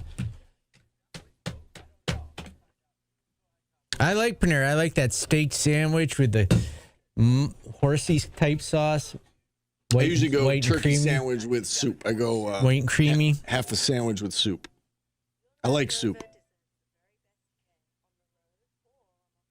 I had a turkey sandwich on it the other day, and I go light mayo because I'm not like a huge fan. But I can't imagine how dry your sandwiches are. I like honey mustard. But that's gooey. It's not like, it doesn't add any moisture. It adds a chew to it. I don't know. I'm not going to judge mayo in any way, shape, or form. Can't do it. You know, Theo Cuse, I got the soup bowl one time. It was a lot of bread. I like bread. I love bread, as you know. It was almost too much bread for me, which is saying a lot. Remember when, was it Domino's? I've never had Domino's, but was it Domino's that had the pasta bowls that were just pasta in a bread bowl? Just thousands of carbs. I don't remember that. I won't eat tuna fish at a restaurant. This is a Steve thing. I won't order tuna fish at a restaurant. I think that's smart. Because I used to work at Friendly's, and I used to work at Friendly's as a kid, and it would just sit in that tin, and we would spin it when it started to change colors at the top. Oh, is that right? Yeah. Yeah. So. Like, it wasn't unsanitary, but they would just take the ice cream scooper and flip it around. So, no tuna fish for me.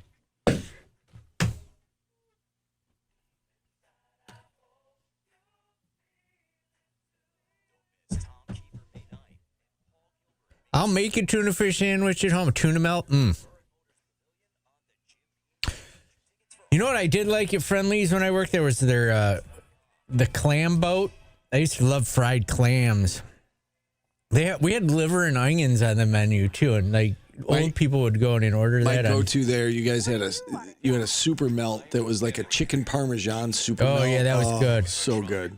Yeah, I liked the patty melt too, just caramelized onions and Swiss cheese. Have you ever eaten an egg, Steve? Have I ever eaten an egg? Of course I have. What do you mean? Jade 2000, you'll pass on Friendly's. It's clam. They were just frozen clams. It wasn't like.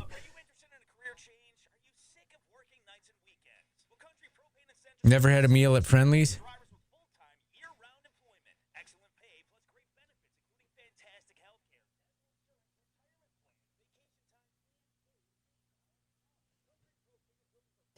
That was my car's nickname, the clam boat.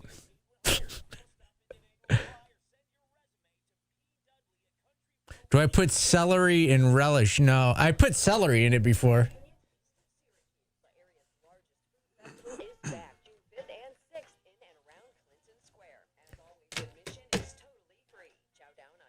I've never had Dave's Hot Chicken. I drive by it all the time. I should go out there.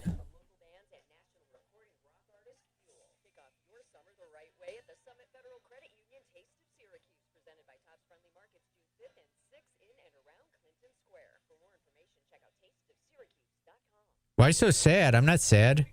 Just don't care. I've given up on life.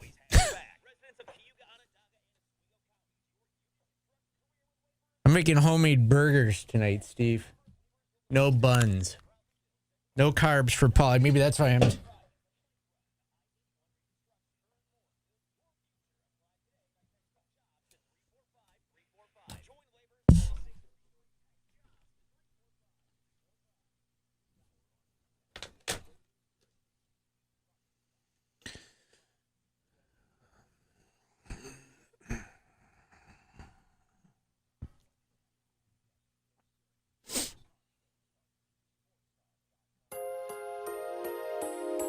I had forgotten completely about this song, Steve. Number 2 on this day, 1995, Take a Bow from Madonna.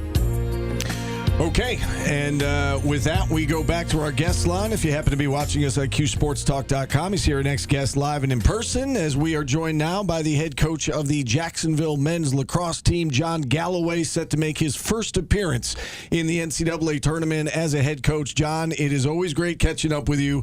Congratulations on the achievement. How are you doing today? I'm doing great. Hey, all this food talk, I didn't hear Brooklyn Pickle at all. I heard Panera. I was reminiscing of days up there, so I appreciate you guys having me. Yeah, Brooklyn Pickles, it's expanding now. That's next level, though. That's not, that's not really fast food. That's more of a deli than fast food. But yeah, we love Brooklyn Pickle here. We got to start with the achievement yesterday and just, I guess first and foremost for you. I know you're excited for the players. You're excited for the program, the university. What about for John Galloway, the fact that you punched your ticket yesterday? What was that moment like when the buzzer sounded and, it started to sink in that you're going to the NCAA tournament as a head coach? Yeah, certainly a sense of relief. It's been a tough decade, a lot of special moments, but a lot of heartbreak that came along with it. And, I shared with our alumni as we were getting ready to prepare to bring them into the locker room with our team to share that moment yesterday. My fear was not about the game. I felt like we were well prepared. Our guys, our leadership council has done an unbelievable job. My fear was of letting those guys down again. They've poured so much into this place and given me so much, given me a new home, and I wanted to have a chance to repay them, and I'm just so happy that I was able to give a little bit back for all that they've given me.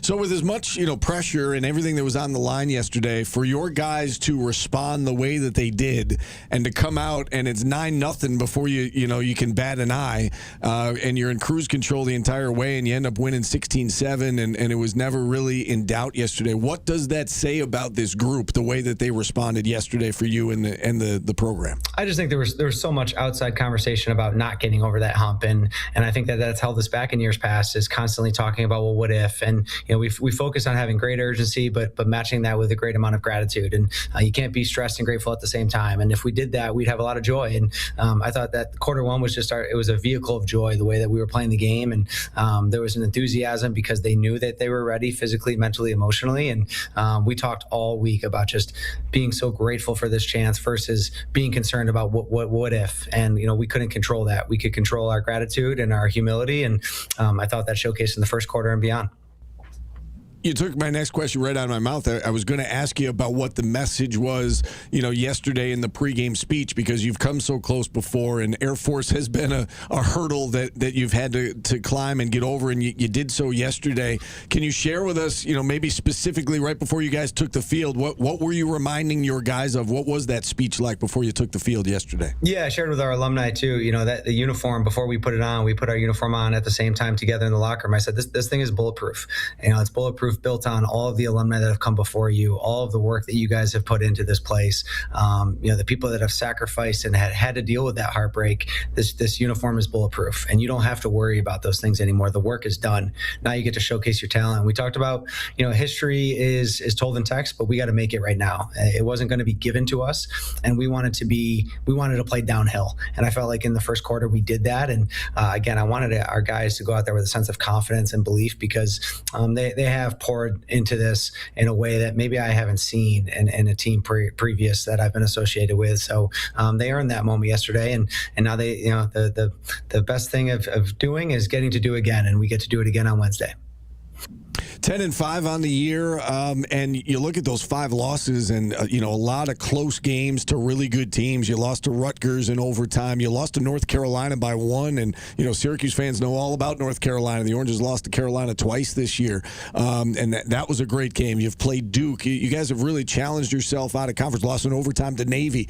What stands out to you about this particular group that you're working with this year? And as we watch you guys move on to the NCAA tournament, for folks in Syracuse, what should we be keeping our eyes on when it comes to the Jacksonville Dolphins? Well, you mentioned it. We're battle tested. I don't have any moral victory in losing 1-goal games, but we are 4 goals away from being 14-1, and that all that does is that gives our locker room belief that we belong, and we have to earn it. Playing games, in my opinion, are a chance for us as an AQ team to prove that we do belong in the rest of the field, and that's what we're going to have a chance to do on Wednesday. But we're led in the middle of the field by a really special goalie, number 3 in the country right now in save percentage, number 1 in goals against. against. We have a top 10 faceoff guy who was one of the only guys in the country to go above 50% against Wambeck, who's, a potentially a Tewaaraton finalist or in the top 10. And, we have a guy in Jack Taylor on the offensive end who's a PLL draft pick. So there's pieces of the puzzle within our organization that, we have to do a better job advocating for because we are a mid-major. But now we have a chance on a national stage to showcase it. And that's what we need to do and be prepared for come Wednesday. You get Robert Morris, a team that is now in the NEC. They're the NEC champs. They knocked you out in 2023, right? So this senior class, they were freshmen back then. Is that going to come up at all this week as you get ready to take on Robert Morris? The door code to our locker room was the score of that game. 2023 was a moment in our program's history where, it was a special senior class that graduated that year that left a lot on the field that day, and our freshmen are still, bearing those wounds. And to have a chance to do it is kind of divine that we get to go up there and play. But a very talented team have won, I think their last 10 or 11 or 12 games, scoring at a high clip, incredibly skilled. We have a short turn. We have a quick turn here. I got to get on a flight tomorrow to get up there. And there will be zero excuses for our group to not be ready come Wednesday with all the motivation that we have. I got to ask you about your Central New York ties, if I could. Bill Wilson, Air Force's head coach, he's a West Jenny guy. You look around at all the local guys in this tournament, right? Shamati and Shea and Tiffany and, on to Tambroni. I mean, on down the list. Can you speak to not just the West Jenny connections, but just the Section 3 connections that we continue to see year in and year out in this game? It really is it's a small world in a lot of ways, isn't it? Yeah, when I first got here, our conference was made up of 6 teams, and 4 of them were West Jenny guys. And for now, there's 20 teams in the tournament, and 3 of them are West Jenny guys. And you mentioned a few of the other upstate New York ties. It's the beauty of the lacrosse being such a fabric of that Central New York community, and that's what we're trying to build here, because you see how special it can become when lacrosse becomes part of the dialogue. Listening to your show, and you're talking about Coach Brown, you're talking about Coach McNamara, and then you're talking about lacrosse. I mean, that just doesn't happen everywhere, and that's what we're trying to build in North Florida as well. How much do you take with you from, your time with Mike McAllister and your time with John Desko and, your time at West Genesee and Syracuse? How much has that shaped you as as a coach and, day in and day out working with young people? And, how much do you take with you from your time here? Yeah, I was fortunate enough to get both, the art and science of lacrosse. Obviously the discipline and the integrity of playing the game the right way with Coach Masser and Coach Deegan, to go into Syracuse with a vastly different style, a little bit more freedom, but learning the art of the game under Coach Simmons' background and what he created there. And obviously Coach Desko carrying that flag forward. Coach Donahue was my 7th grade science teacher that turned into be my goalie coach at Syracuse and was kind of my rock when I was there. So foundationally kind of building what I wanted to be as a coach. And then my graduate school, which is what I call it, was my volunteer year at Duke under Coach Janowski and his staff. Those stops allowed me to kind of build my identity, and still figuring it out. But I can tell you there's a much greater sense of joy when I put the whistle around my neck now than maybe when I started. And just being able to be a small part of this piece for our guys who are getting the chance to experience something that I did as a player that you'll have memories for the rest of your life. You talk about, the fact that we're talking lacrosse on this show, and that, it's a big sport around here. We know the hotbeds.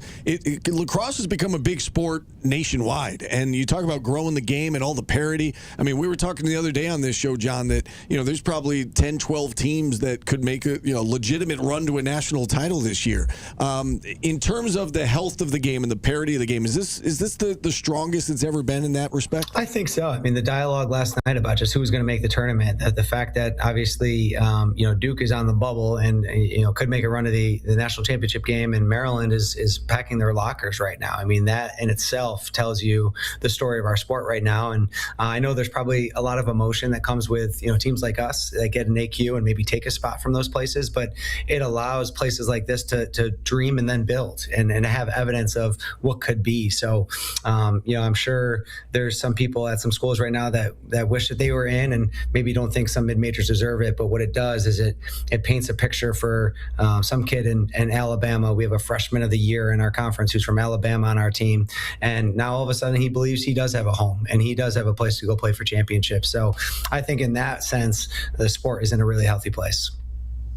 And then lastly, John, just as you look at this matchup against Robert Morris and hopefully beyond, what is it going to take for you guys to win this game, to stay active and stay alive as long as you possibly can? What does it come down for you guys to try and go on a little bit of a run here? I think we have to be simpler in our game plan with a quick turn. We can't complicate this for our guys and allow them to play the game that they've been playing for the last 4 months. We got to be tougher in how we do it. We're going to have to fight through whatever soreness or fatigue we have that everyone's dealing with right now. So that's been a mantra of ours throughout the entire year. And I think just recognizing what our purpose is. If our purpose is just winning another game, I don't know how far that will get us. If our purpose is making sure that our seniors don't take their uniform off for the last time in Pittsburgh, well, then I think we have a greater sense of purpose. And in the next 53 hours, we have a chance to really hammer that message home. Well, I, for one, John, am very excited for you. And, we've known each other 20-plus years. It doesn't seem possible that, mid-2000s you were there at West Genesee, and that's when we first met. But it's great to see you have all this success. Really happy for you and your family and the university there. Keep up the good work, and I'll be rooting for you this week. Thank you, guys. I really appreciate you having me, too. All right, John Galloway, head coach of the Jacksonville Dolphins, joining us here on the program. John, again, making his first appearance as a head coach in the NCAA tournament. Craig Hare on YouTube chat says, why are you doing an interview without Tim about lacrosse, Steve? You're not informed enough to handle that, so just wanted to let you know. Appreciate that. And thanks for chiming in. He even used the face cover emoji like, oh, my goodness. The hell's this guy doing? All right. Know your role, bro. Yeah. That's why I just shut up and sat there. Yeah, no. I love John. He's been doing this for a very long time and very good at what he does, and it's great to see all that hard work pay off and get a chance to go to the NCAA tournament. We'll take a time out here. Just know better next time. If you're going to have someone on lacrosse, make sure Tim's here so he can correct you if you make any mistakes. All right, we'll take a time out here. We're back after this on ESPN Radio.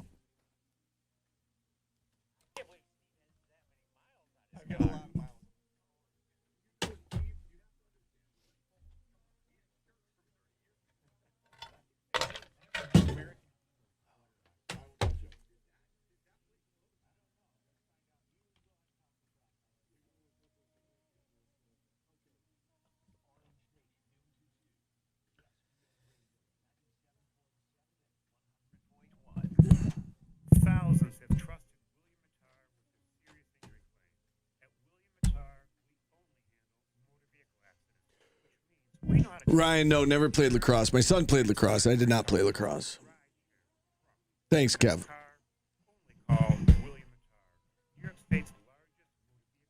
What's your mantra today, Paulie? I don't care. I don't care. I don't care. Do you not care? I don't care. I don't care, no.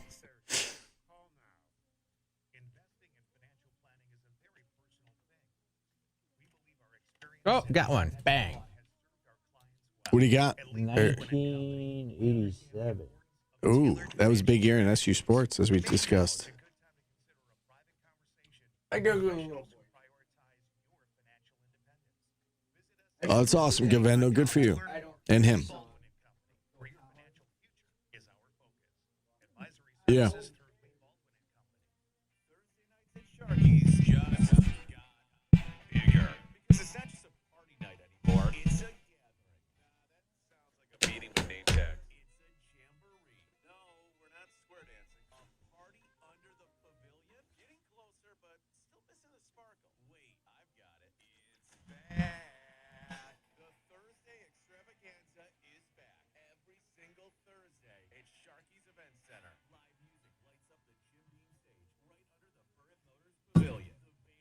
Epic. The vibes are high, and the Michelob Ultras are flowing all night long. So grab your crew, grab your energy, and grab a cold one, because the Thursday extravaganza is back only at Sharky's Event Center in Liverpool. Brought to you by FX Cabrera Harley Davidson with 2 great locations,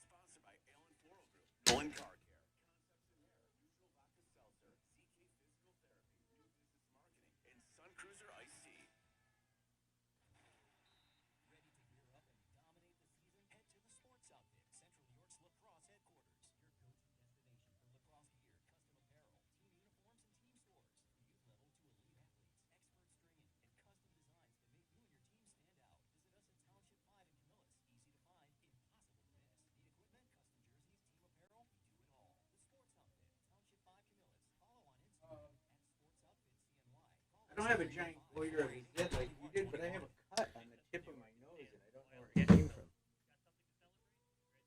Why you gotta come at me, bro? I was just trying to make a comparison between You didn't have to be so graphic. I don't have a huge bulbous zit on my nose, but I have a cut on my nose. Bring the people, we'll bring the first. Call us 315-487-2222. We're stopped by 30th City, Milton Ave, in the middle of today. Wildcat Sports Club, for every Gavendo, I missed my daughter's first high school soccer goal, and I still have not forgiven What a myself. horrible father. I know. So she wasn't playing very much. I think it was her sophomore year, and they were playing at Mexico, and it was like a 5:00 game in Mexico. And I used to go to obviously all the games that I could, but Mexico was like 45 minutes away, and there's no way I would have been able to get there and back. She barely played at the time. And so I didn't go, and wouldn't you know it, they end up blowing out Mexico. They're up like 5-0, so they put the reserves in, and she scored a goal. That's why I didn't have kids, Steve. So I couldn't miss their important moments because I wouldn't care. It was devastating. That's great. You scored a goal. You don't care. I don't care. I don't care.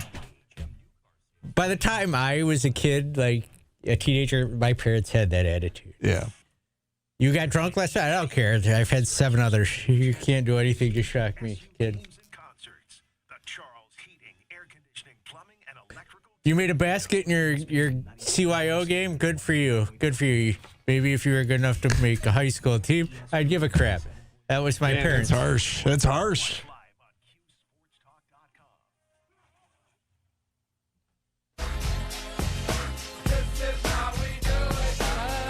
Not going to say it's the children's story music, but it is.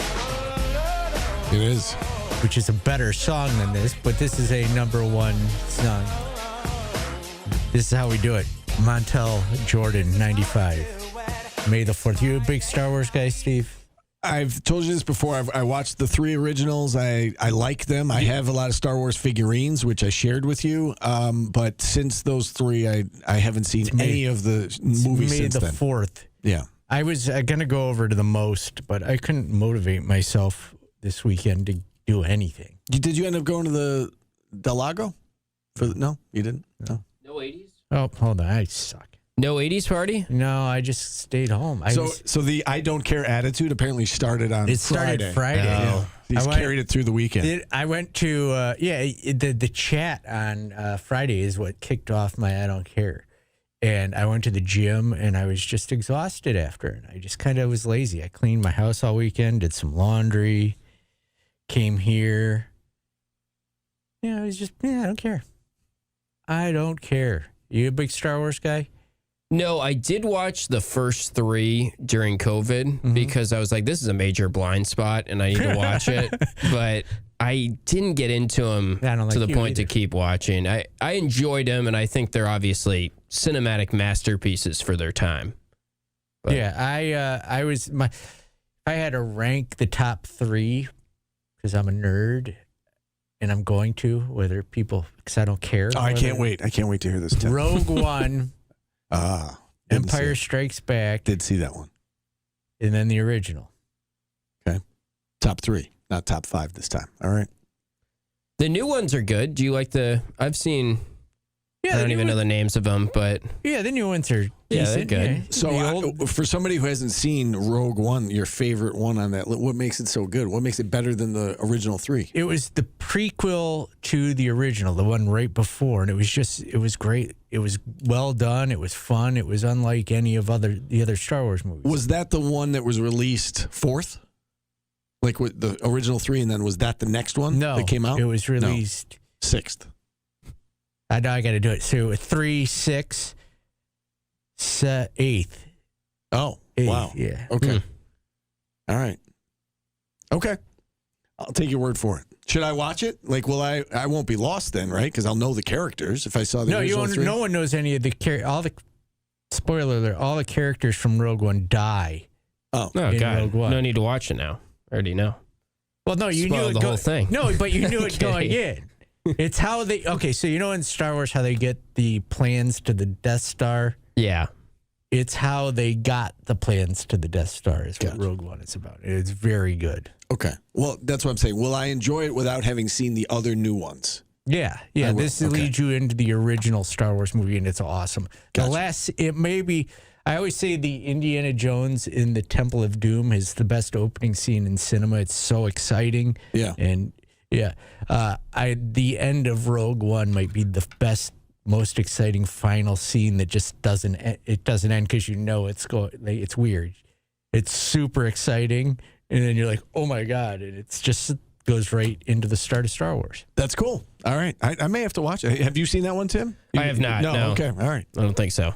All right. We might have homework now. What do you got coming up tonight? You want to come over and watch? Well, I would say yes, but you'll just say, I'm busy that day or something snarky. So I'm not going to. I would invite you, but that'd be weird. I'm not taking the bait. I'm not taking the bait. Could give you guys some show content. I mean, you start every show and you're like, what are we going to talk about? That could be it. What do you got going on today? I'm going to talk more lacrosse and also probably go over these Bart Torvik rankings myself and give my takeaways from it. And we'll see if any news pops up. Are we just assuming the roster is set, or they might get one more guy? Yeah. But I don't know. I mean, Jerry did say last week we're not done. So he said that, however, before full effect was. We think anyway that I agree that the interview was done before full effect. He said like we'll get a couple more. Yeah, he did say that. And full effect would have been one of a couple, maybe. No, you're right. You're right. Yeah, I think they need a backup point guard, but I found myself agreeing with somebody on social media that I don't want to agree with, so I'm trying to change my opinion. You don't believe in it now? Opinion. Yeah, I don't want to be associated with that take. Did you mention on the air, I know you did during the commercial, did you mention on the air what the year is for tomorrow? 1987. Okay. Did you guys do your Yankees update? Brought to you by the Wildcat Sports Pub in Camillus? We were going to do it right here at 156. Yeah, that was our plan all along. I'm sure. How the A's do this? Go ahead, Tim. Take it away. Well, Yankees won again. I mean, they've won 13 of 15. They're crushing. And then Volpe was sent down. I guess that was a little bit of a surprise. They get him. If they send him down for 6 days, they get one more year out of his contract. It's not because he was demoted. It was clearly a contract move. Cheeky. I can tell you that the game yesterday was well attended because I hit the traffic as I was trying to leave the city. So, yeah. Oh, you saw your daughter? Yeah, I was down in New York yesterday, so it was. How'd the A's do? The A's won yesterday. They every time we talk about them, they win. All they do is win. They won 7-1 over the Cleveland Guardians. 18-16 now, 2 games above 500, better than I thought they would be at this stage.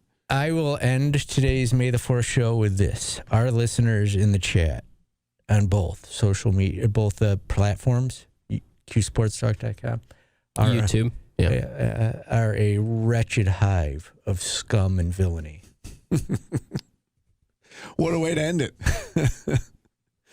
That's all you're going to say. Drop the mic. Yeah. And then you say thank you at the end of that. Thank you. Thank you. All right. Ben Kenobi would never say that. We got to go, everybody. For Tim, for Paulie, I'm Steve. Thanks for listening. Thanks for watching. We'll do it again tomorrow at noon. See you then.